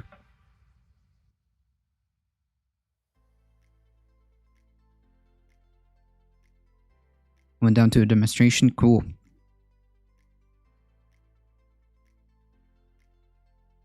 Lamar Alexander was replaced by Bill Haggerty, who won the seat this year. Alexander was known for... Oh, okay, I see. Because he's giving the farewell speech. Oh. If we get GA seats, Biden will win over people with student debt relief and long stimulus. Yeah, that's what I'm saying. Patience Sloth. He's got to produce real, palpable results. Real results. You need economic relief for the working class. You need a strong, serious economic stimulus package. And you need to address the health crisis. It's got to be talked about. It has to be acknowledged. If they do that, we go from democracy to straight into a dictatorship. Yeah, absolutely. I bring this to your attention so that people can see who these people are for real, and to remain vigilant. Right? To remain vigilant. Before we get into this article for real, just a quick shout out or shill, just a quick shill session. If you enjoy the channel and you enjoy the content, make sure you smack that follow button and head on over to our YouTube channel and just click that subscribe button. It really does help us out a lot. And please tell your friends, tell your family. This is the chillest place to be for news and politics in the AM. And yeah, spend some time with us. Thank you.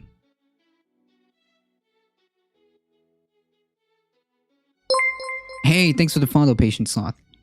Hey, Gaming Mind, how's it going? Democracy.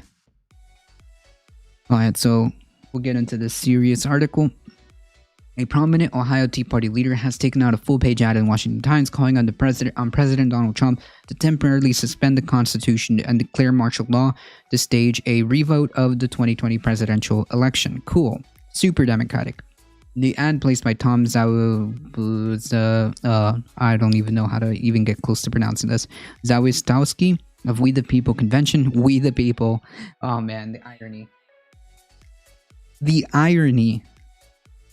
irony of the We the People convention drew swift criticism from at least one top Ohio Republican. In the ads, whatever his name is, states that when Democratic candidate Joe Biden is formally elected the next president, as he is expected, Trump should order the U.S. military. Wow, cool. A military coup. Wow.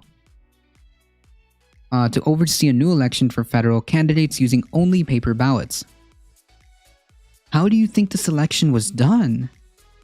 How do you think this... What? Just woke up? How about you? I'm chilling. Partition, the only solution to USA.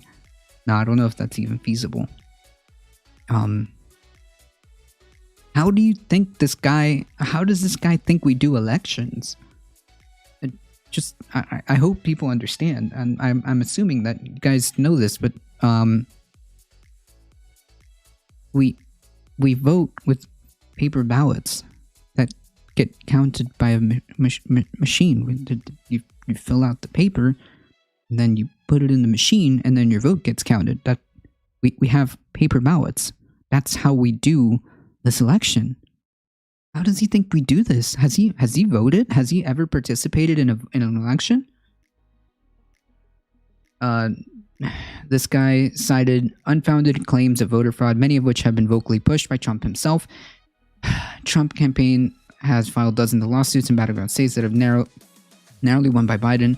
Though these suits have mostly been thrown out or withdrawn without a fair vote, we fear with good reason the threat of a shooting civil war is imminent, the ad states. Alright, that would be on you, my friend. That would be you crying about unsubstantiated claims. That's on you. You're the one pushing for this. You're the one that wants this. Just understand that this is on you. We will also have no other choice but to take matters into our own hands and defend our rights on our own. Yikes. I hate how we the people has become a signal of the far-right conspiracy cranks. Right. Ain't that the truth? Yep, that's not a fear, that's a threat. Exactly. That's a threat. You're right, Dorian Sapiens, you're right. That is 100% a threat. So, again, I don't even know how to pronounce Zoe Stauksky, also the executive director of the Portage County Tea Party. The Tea Party, by the way, the party of Rand Paul, has been one of Ohio's most visible Tea Party leaders, known in Ohio political circles as Tom Z, ran unsuccessfully for the Ohio Republican chair in 2013. The exact extent of Z's influence is debatable, though a candidate forum organized in the suburban Columbus in 2017 attracted 3 of the 4 Republicans who were running at the time for governor, including now Governor Mike DeWine, as well as hundreds of Tea Party activists. Cool.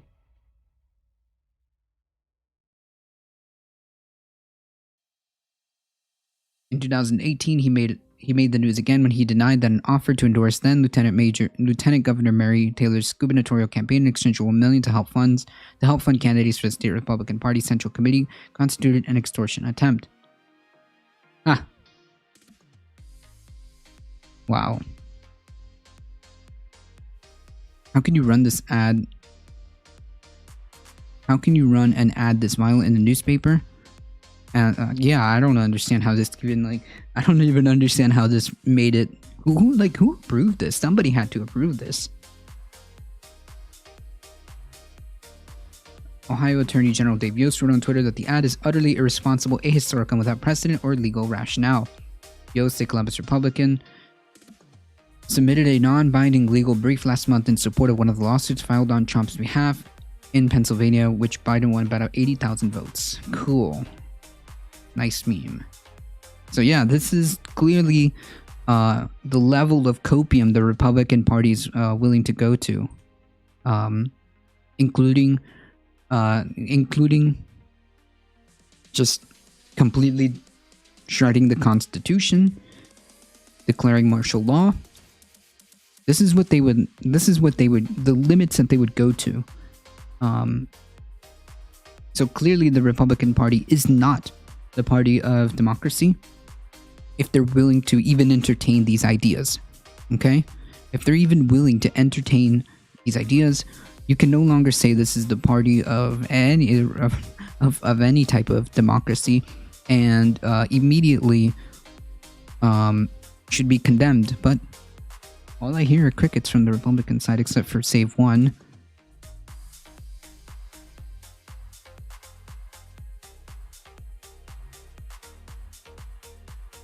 And to back that,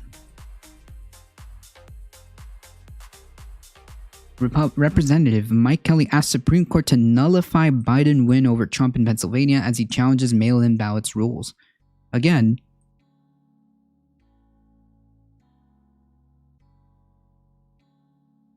this is not the party of democracy. If you're in Georgia and you like freedoms and you support the Constitution, you need to vote against this party. We all knew they would not take this well. It's 100% part of the stereotype. Insecure people latch on to Trump for the hashtag winning feelings. True. It's so weird because he's not winning in any way, shape, or form. He has never won in any way, shape, or form. All of it's artificial. It's weird how that works, isn't it?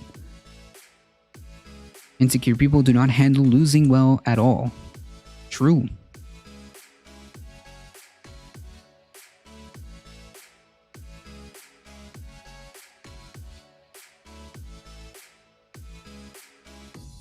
A Republican congressman from Pennsylvania on Tuesday asked the Supreme Court to issue an emergency order that would block his state from taking further action to certify its election results, showing a win for President-elect Joe Biden over President Trump. represent Republican. Just making sure people understand this. Republican Representative Mike Kelly's request comes after Pennsylvania Governor Tom Wolf certified that the Democratic former vice president won the state and its 20 electoral college votes. Given that Kelly asked the Supreme Court to nullify Wolf's certification and all other actions that would legally confirm Biden's victory, his filing Tuesday also asked the Supreme Court to hear an appeal of his challenge to a change in mail ballot rules to the state. We already went over this, dude. You lost. You lost that case. It's over. The request is related to an earlier case filed in the state courts where Kelly claimed that the Pennsylvania legislature violated the state constitution when it allowed no excuse absentee voting in light of the coronavirus pandemic. So in other words, to try to disenfranchise people's votes. The Pennsylvania Supreme Court rejected that claim earlier this week. Biden is currently projected to win 306 electoral college votes, 36 more than he needed to clinch the victory in the White House race. Trump has refused to concede to Biden, claiming falsely that he won the election and there was widespread ballot fraud, to which, again, there has yet to be seen any legitimate, real evidence whatsoever. We have yet to see that. Trump's campaign and his allies have repeatedly lost or withdrawn lawsuits that sought to invalidate the ballots for Biden in multiple battleground states. Yeah, so this is remember the party of the party that claimed to be of we the people, the party that claimed to care about democracy. Remember how at the beginning this was all about preserving our democratic state, right? Now we're talking about using the Supreme Court to throw out a certified election result. We're talking about a Republican Tea Party leader urging to suspend the Constitution. I mean, this is like this is extremely dangerous and worrying and disturbing to anybody who even cares remotely about the Constitution or freedom. Hey, Alia, the best is not to come. Yeah. Hey, Ebelvids, how's it going? If Trump can flip PA and Michigan, he'll still be too short 2 electoral votes, so he needs to also flip Georgia and Arizona. Yeah, he's trying to do that, but it's not going to happen. It's just not going to happen. Trump's not flipping any state. He's only flipping out True Bitbagel. Hope you're doing all right. Yeah, he's not going to flip any state. But I have to go over this because it's extremely dangerous that they're even entertaining these ideas, right? The fact that they're even churning these ideas in their head, the fact that, hey, what about nullifying this already certified results of a state? What about declaring just yeeting the Constitution and declaring martial law? What about that? Can we have that conversation? Imagine unironically wanting to support that party and then say that you're the party of freedom. Trump will never concede. He's psychologically incapable. He will say the election was stolen from him to his dying breath. True. It's strategy Roy Cohn taught him. Roy Cohn, who insisted that he wasn't a homosexual dying of AIDS in 1986. Yeah. So sad a lot of America believes him. Well,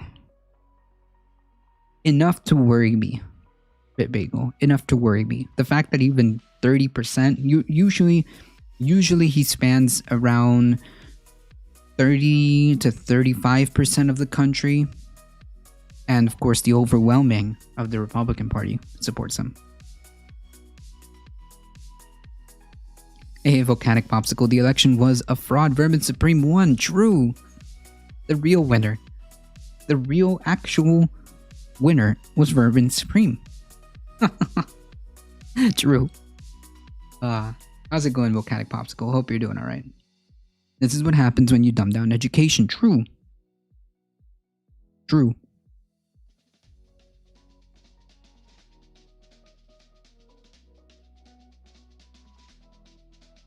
Kanye West should have won.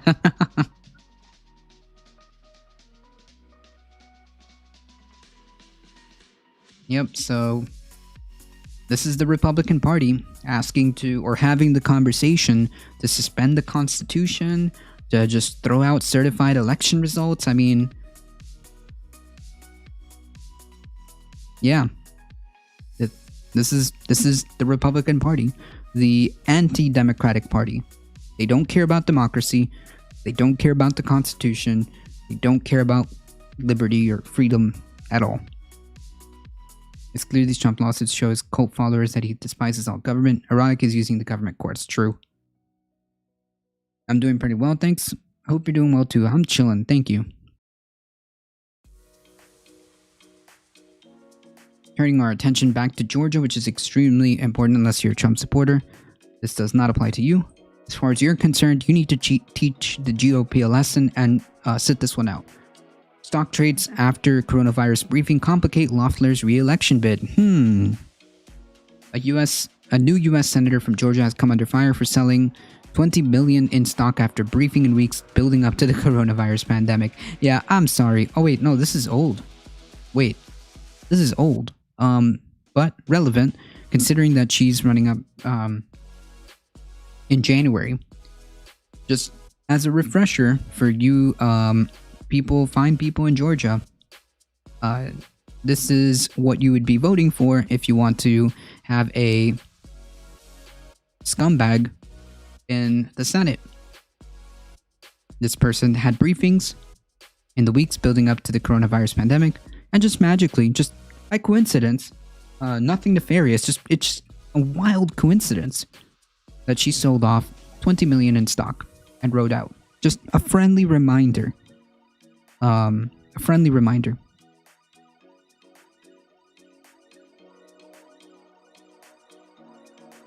They really should stop giving the world democracy. They don't have anything left.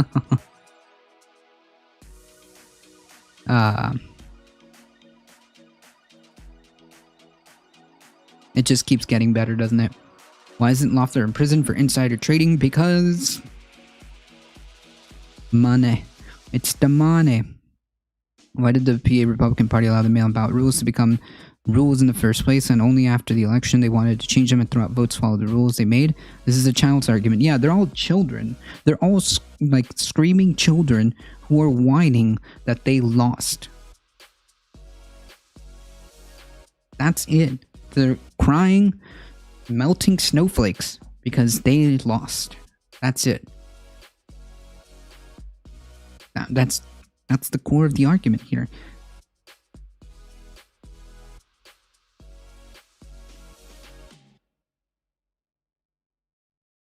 Their God Emperor Trump fell from grace and lost bigly. Residents of Elysium always escape accountability. True. If only they knew that they too would be better off without Trump in office. I don't know, Stephamu. I hope you're doing all right. I don't know. Maybe it's on purpose. Maybe they do benefit from this. I mean, I don't know. They have no shame, it appears. Trump stripped the party of any false pretense over feeling shameful. True. Leaders don't care. Yeah. Forevermore, the Republican Party will never be the party of freedom or democracy. Never. Not as long as they have people like this.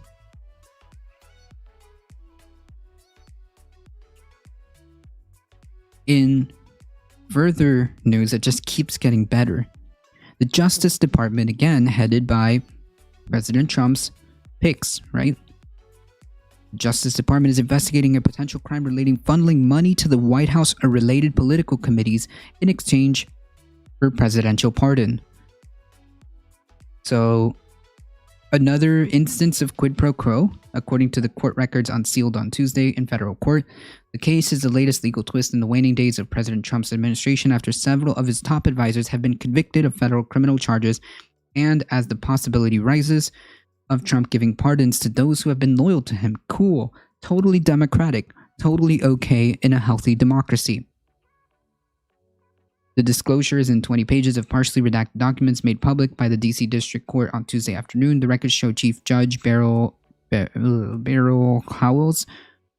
Yeah, Beryl Howell's review in August of request from prosecutors to access documents obtained in a search as part of a bribery for pardon investigation.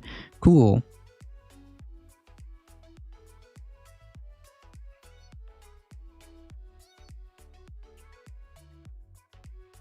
Democrats have insider traded also. Yes, I believe there was one also who got caught. That's true.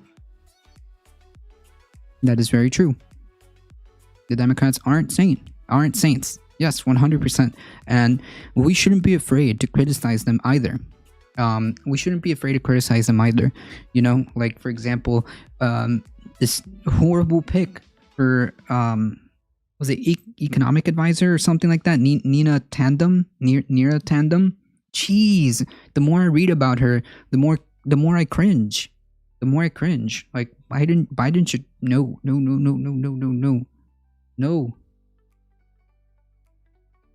Joe Exotic essentially tried to buy a pardon. Wow.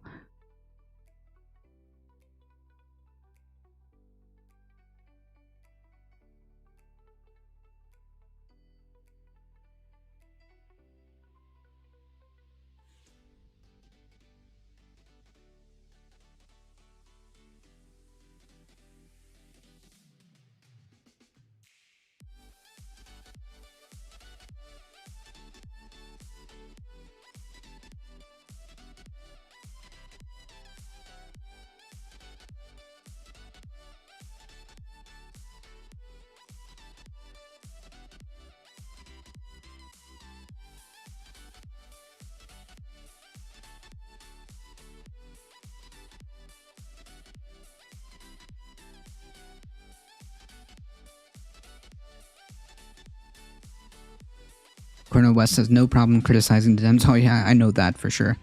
I really like Al Franken, but I had no problem saying bye to him when those photos surfaced. What was the issue with Al?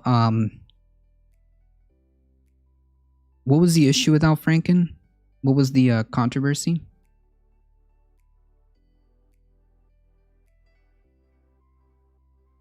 Dr. Cornel West himself. Thank you so much for coming on the show. Thank you, my dear brother, for having me. You've been doing a wonderful job. Wonderful job, my brother. Well, appreciate that. So I want to talk to you about Biden's appointments and his agenda. But before I get to that, can I just double check? This year, you didn't go third party, did you? You voted for Joe Biden for the Democrat for president. Part of an anti-fascist coalition, a coalition that said we've got to get Brother Trump out. He's a neo-fascist gangster. He calls into question the very possibilities of any kind of democratic politics. True. Looks like that coalition did come together. He's on the way out, we hope. True. And now we've got to deal with the neoliberal disaster of Biden. True. And Harris, and we've got to be very honest about it. I think they're going to be much better in terms of stability. But the rot is still there. Remember that wonderful line in Shakespeare's Hamlet? Something is rotten in the state of Denmark, something is rotten in the United States, the greed and the corruption. The and greed. I think Biden and Harris can And the corruption. redirect the rot, maybe slow down the rot, but the greed will still be there, the big money will still be there, the benefactors, the donors will still be there, the mass incarceration system will still be in place, the Pentagon militarism will still be expanded. We've already seen that now in the Middle East, AFRICOM and Africa and so forth. So we got to just tell the truth. We've got to be committed, brother. And you know, as a journalist, to the truth. And the condition of truth is to allow suffering to speak. Yeah. We got to be committed to justice. So it's not a matter of identity.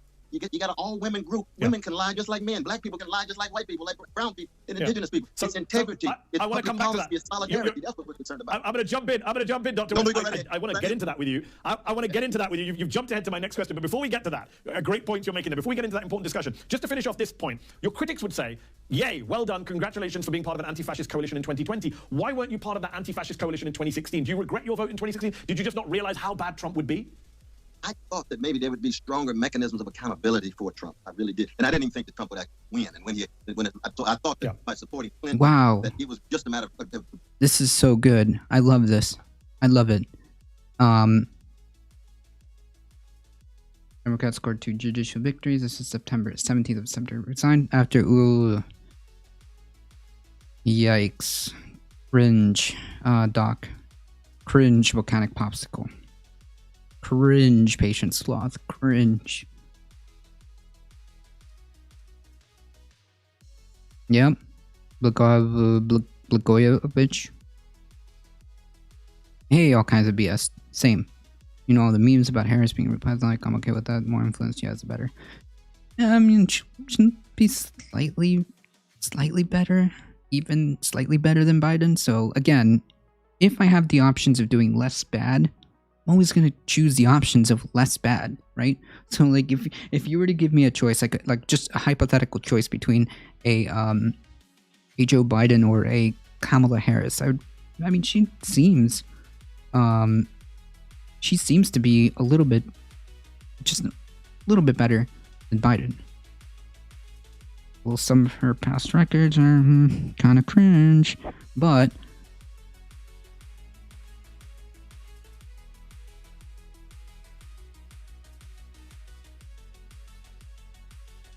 I mean, if given those two choices, yeah. Well, the idea, Private Poet, is always to do less bad, right? Because you're not always going to get, like, the perfect result, the perfect candidate, the perfect whatever. Me, in my opinion, is to do always less bad. So, yeah. Choosing, for example, choosing to remove Trump is doing less bad. Because if Trump stays, that is more harmful. Like real world consequences, real world harm. That is, in my opinion. You know what I mean? So yeah, you always choose to do less bad. Because, yeah, idealistic, yeah, but like we want to stay like within the real world, right? I mean, of course, you know, heck, I would have loved if somebody, just even as somebody as progressive, maybe as like Bernie Sanders, that would be amazing. But unfortunately, that didn't happen. So given the two choices and given our options,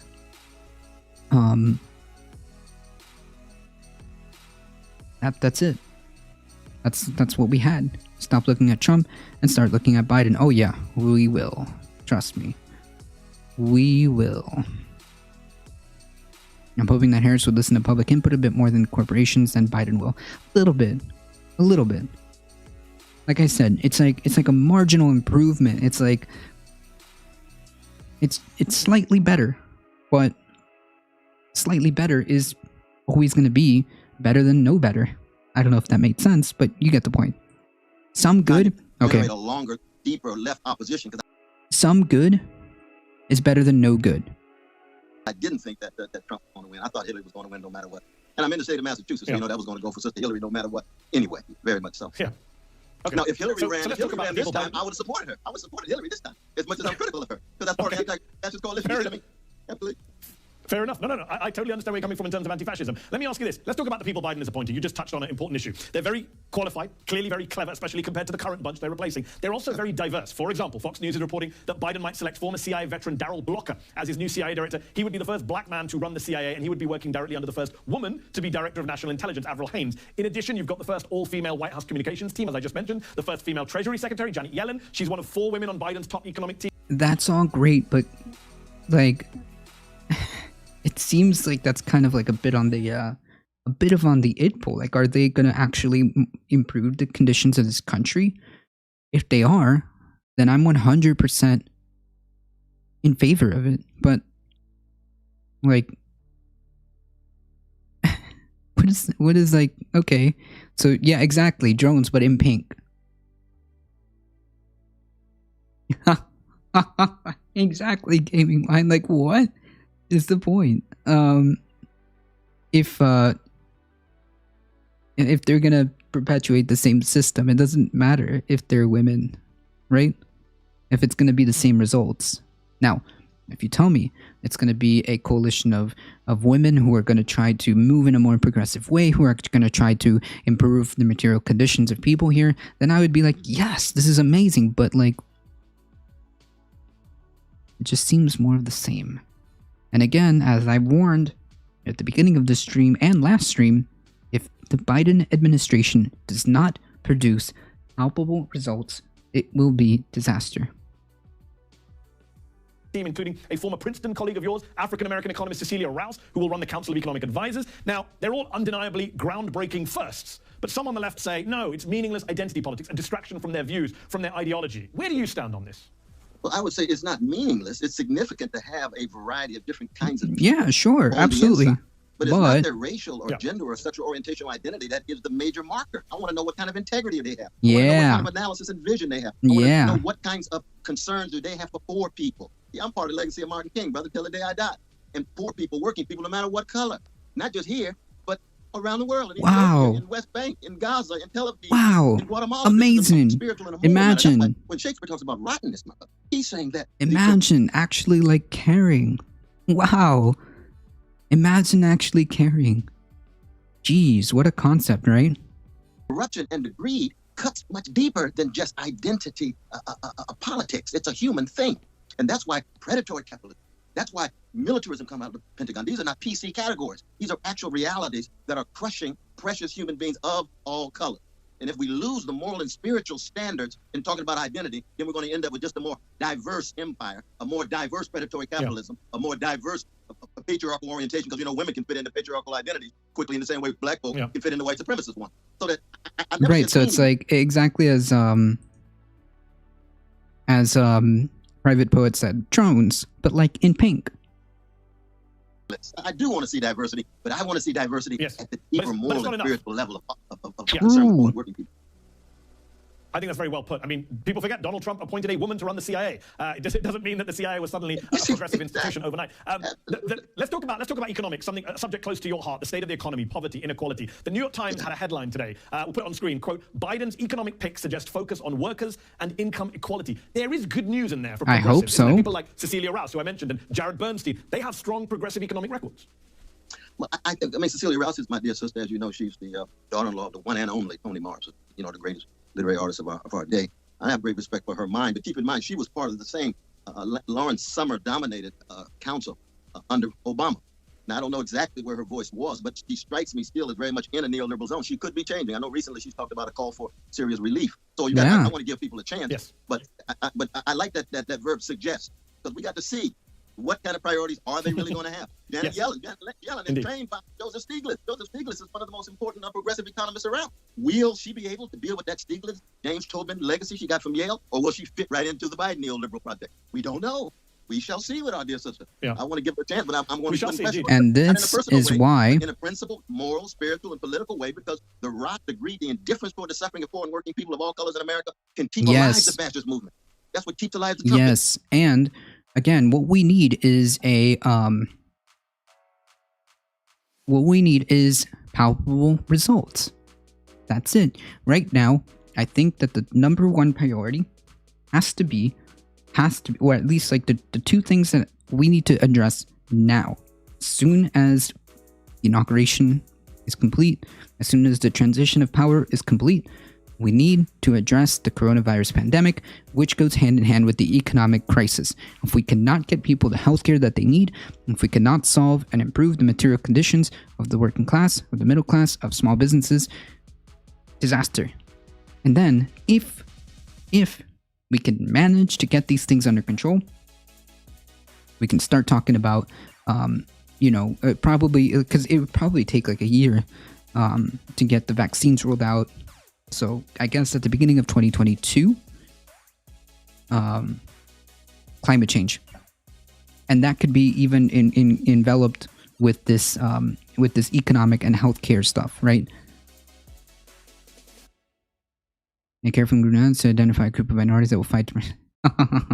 Maybe will fight to protect my white male privilege. Maybe our job is to hold his feet to the fire and keep speaking the way Colonel West is speaking. But not just Trump himself, but so many of the folk, they're looking for some alternative to the inequality, and here comes Trump, Piper, in his own way, to provide this kind of Also, there's this issue where I worry that the bar is so low. Anyone who's not Trump or not Mnuchin or not Ben Carson is suddenly amazing. I think we need to raise the bar on what we expect from our officials. And on that note, let me ask you about the most controversial name floated so far. About a day ago, it was rumored that Rahm Emanuel might be the next transportation secretary. But as the mayor of Chicago, of course, he's been accused of covering up key elements in the investigation into the police killing of Laquan McDonald, a black teenager, only releasing a damning video of the shooting after a court ordered it. How bothered would you be by the appointment of Rahm Emanuel to Biden's cabinet? Well, Brother Rahm, I've been a foe of his for decades, not only because of his cover-up of Brother Laquan, but again, his neoliberal politics. I mean, we know from Brother Barack Obama's new book, or Promised Land, where it ends up Brother Barack gets to the Promised Land. It doesn't take a whole lot of folk with him, as it were.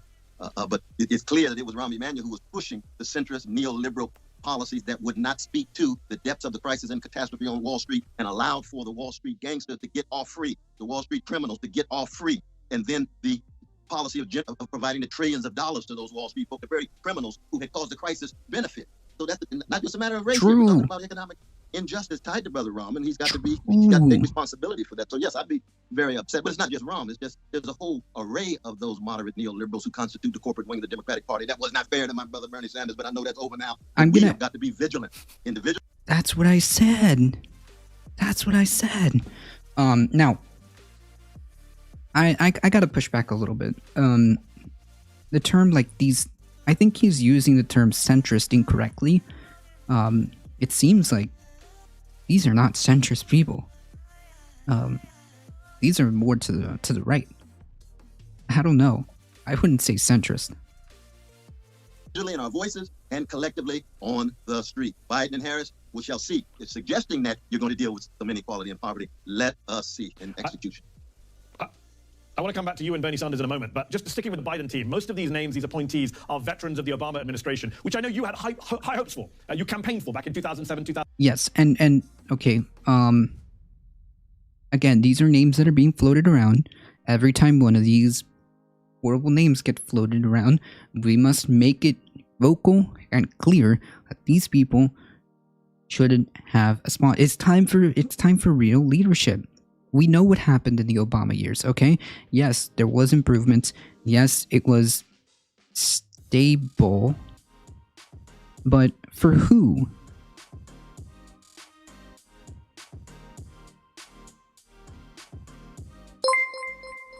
2008, you supported Barack Obama's campaign. You said you hoped he would be a black Lincoln. By 2011, you had called him, quote, a black mascot of Wall Street oligarchs. Hey, thanks for the raid, Act.tv. Act.tv raid. Have you reassessed your view of him, given what came after him? Doesn't Thank you. I appreciate that.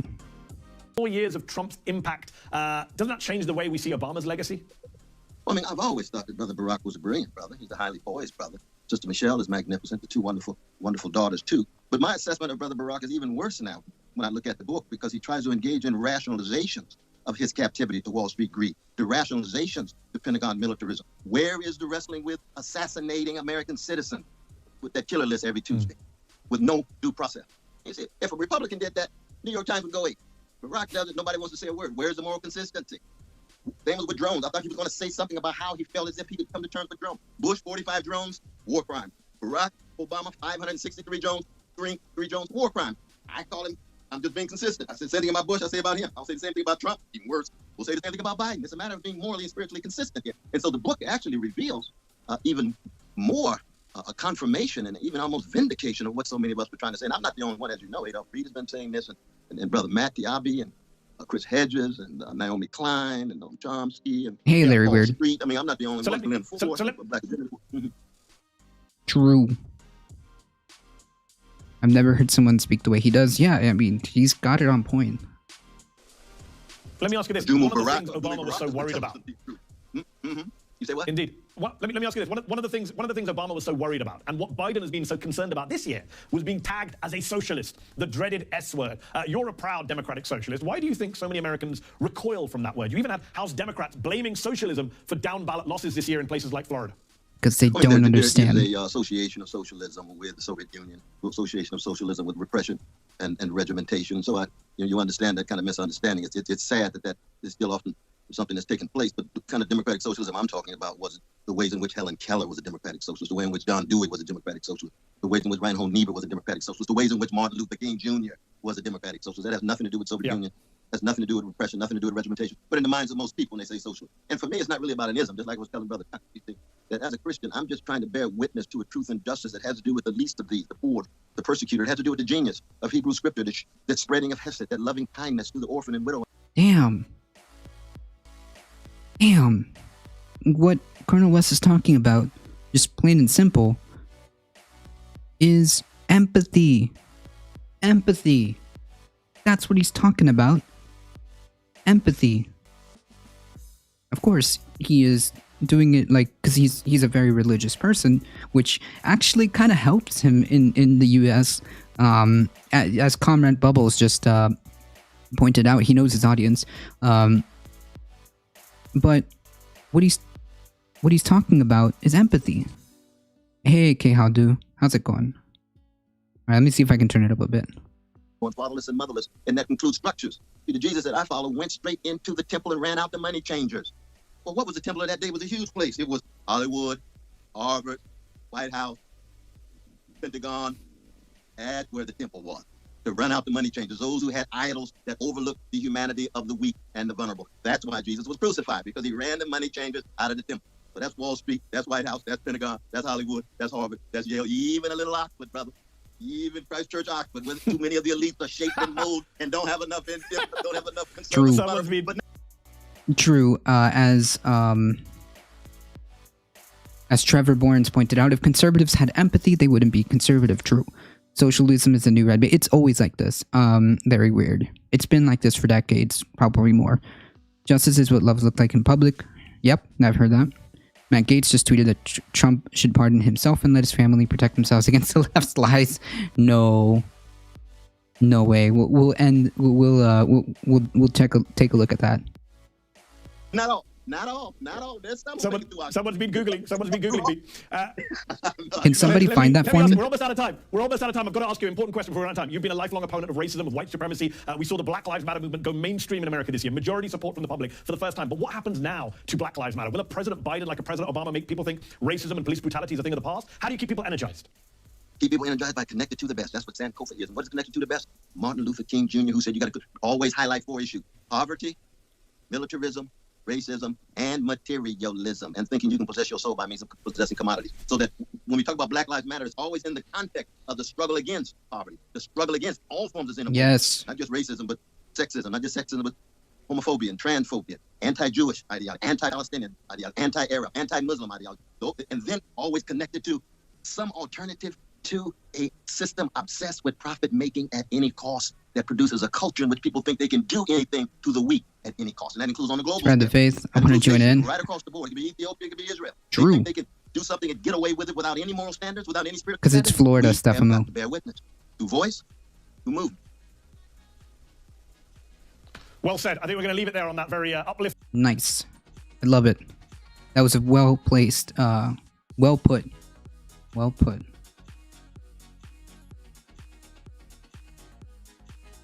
Well put.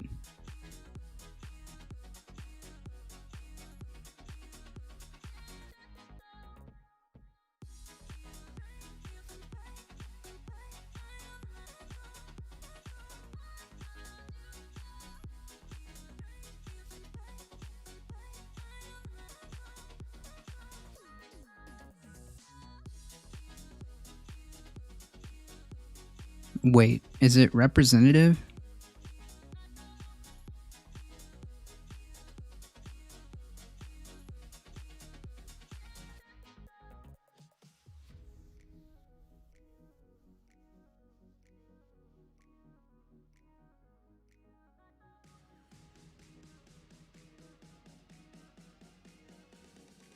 I talked today, the Republicans in both the House of Representatives and the Senate, there's an interest in examining the voting irregularities and forcing a debate in Congress about whether or not to accept states' electors where those irregularities exist. Nothing is off the table. Nothing is off the table. Look at that.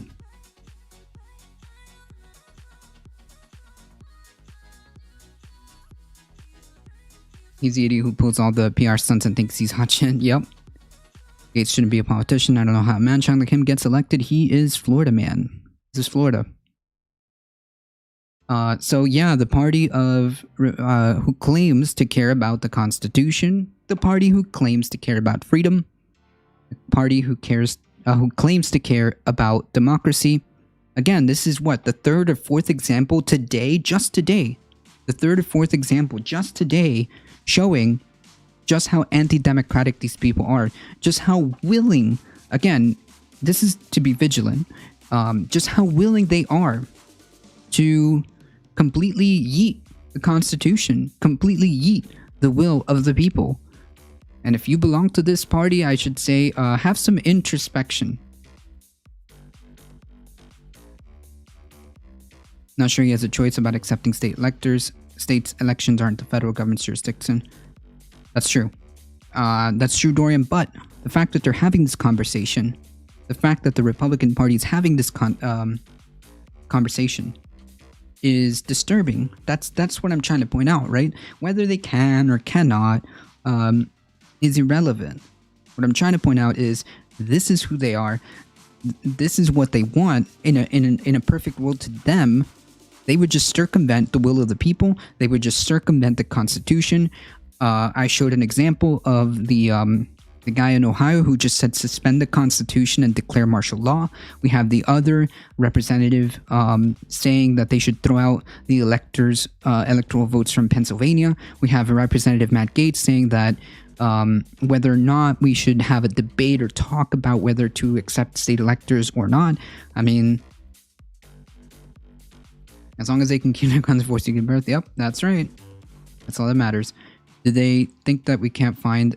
Did they not think we can't find irregularities in states that Trump won? That's too inconvenient. This would be a conflict that would jump straight to our now super sus Supreme Court. I doubt it.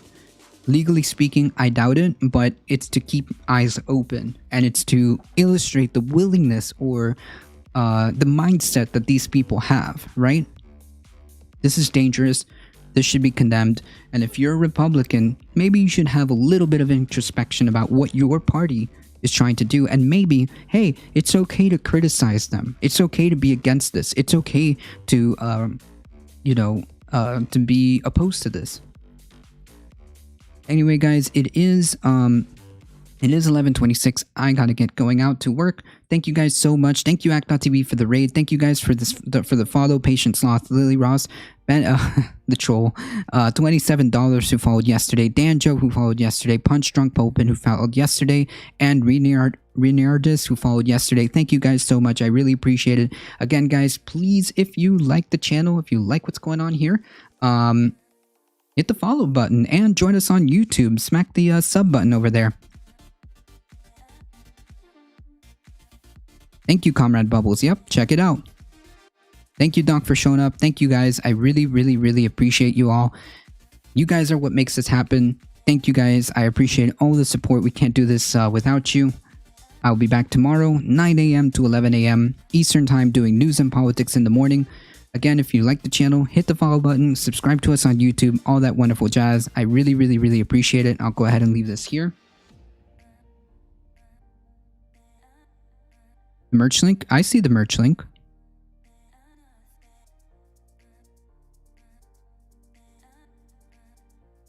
Oh yeah, it doesn't work. That's weird. Huh. That is really weird. Alright,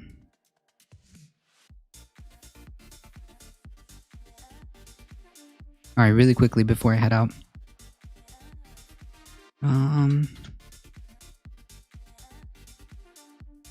Let me post the real link in case something gets messed up. I don't know what the command is doing. I'll post it in chat. The one in your bio works? Yeah, there you go. There you go. Take care, folks. Thank you, Memius. I appreciate that. Thank you for streaming. Have a good day at work. You too. Thank you so much. I appreciate that. Have a good day. Thank you, Selena. Where they got to us when they abandoned the Constitution and we were at that step. That's right, Patient Sloth. Remain vigilant. Thank you, guys. Please take care of each other. Please stay safe. And as always, please take care. I love you all. And I hope to see you guys in the next stream. See ya!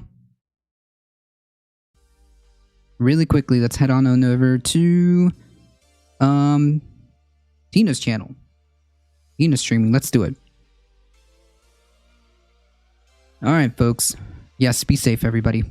Let's head on over in 5, 4, 3, 2, 1. Here we go.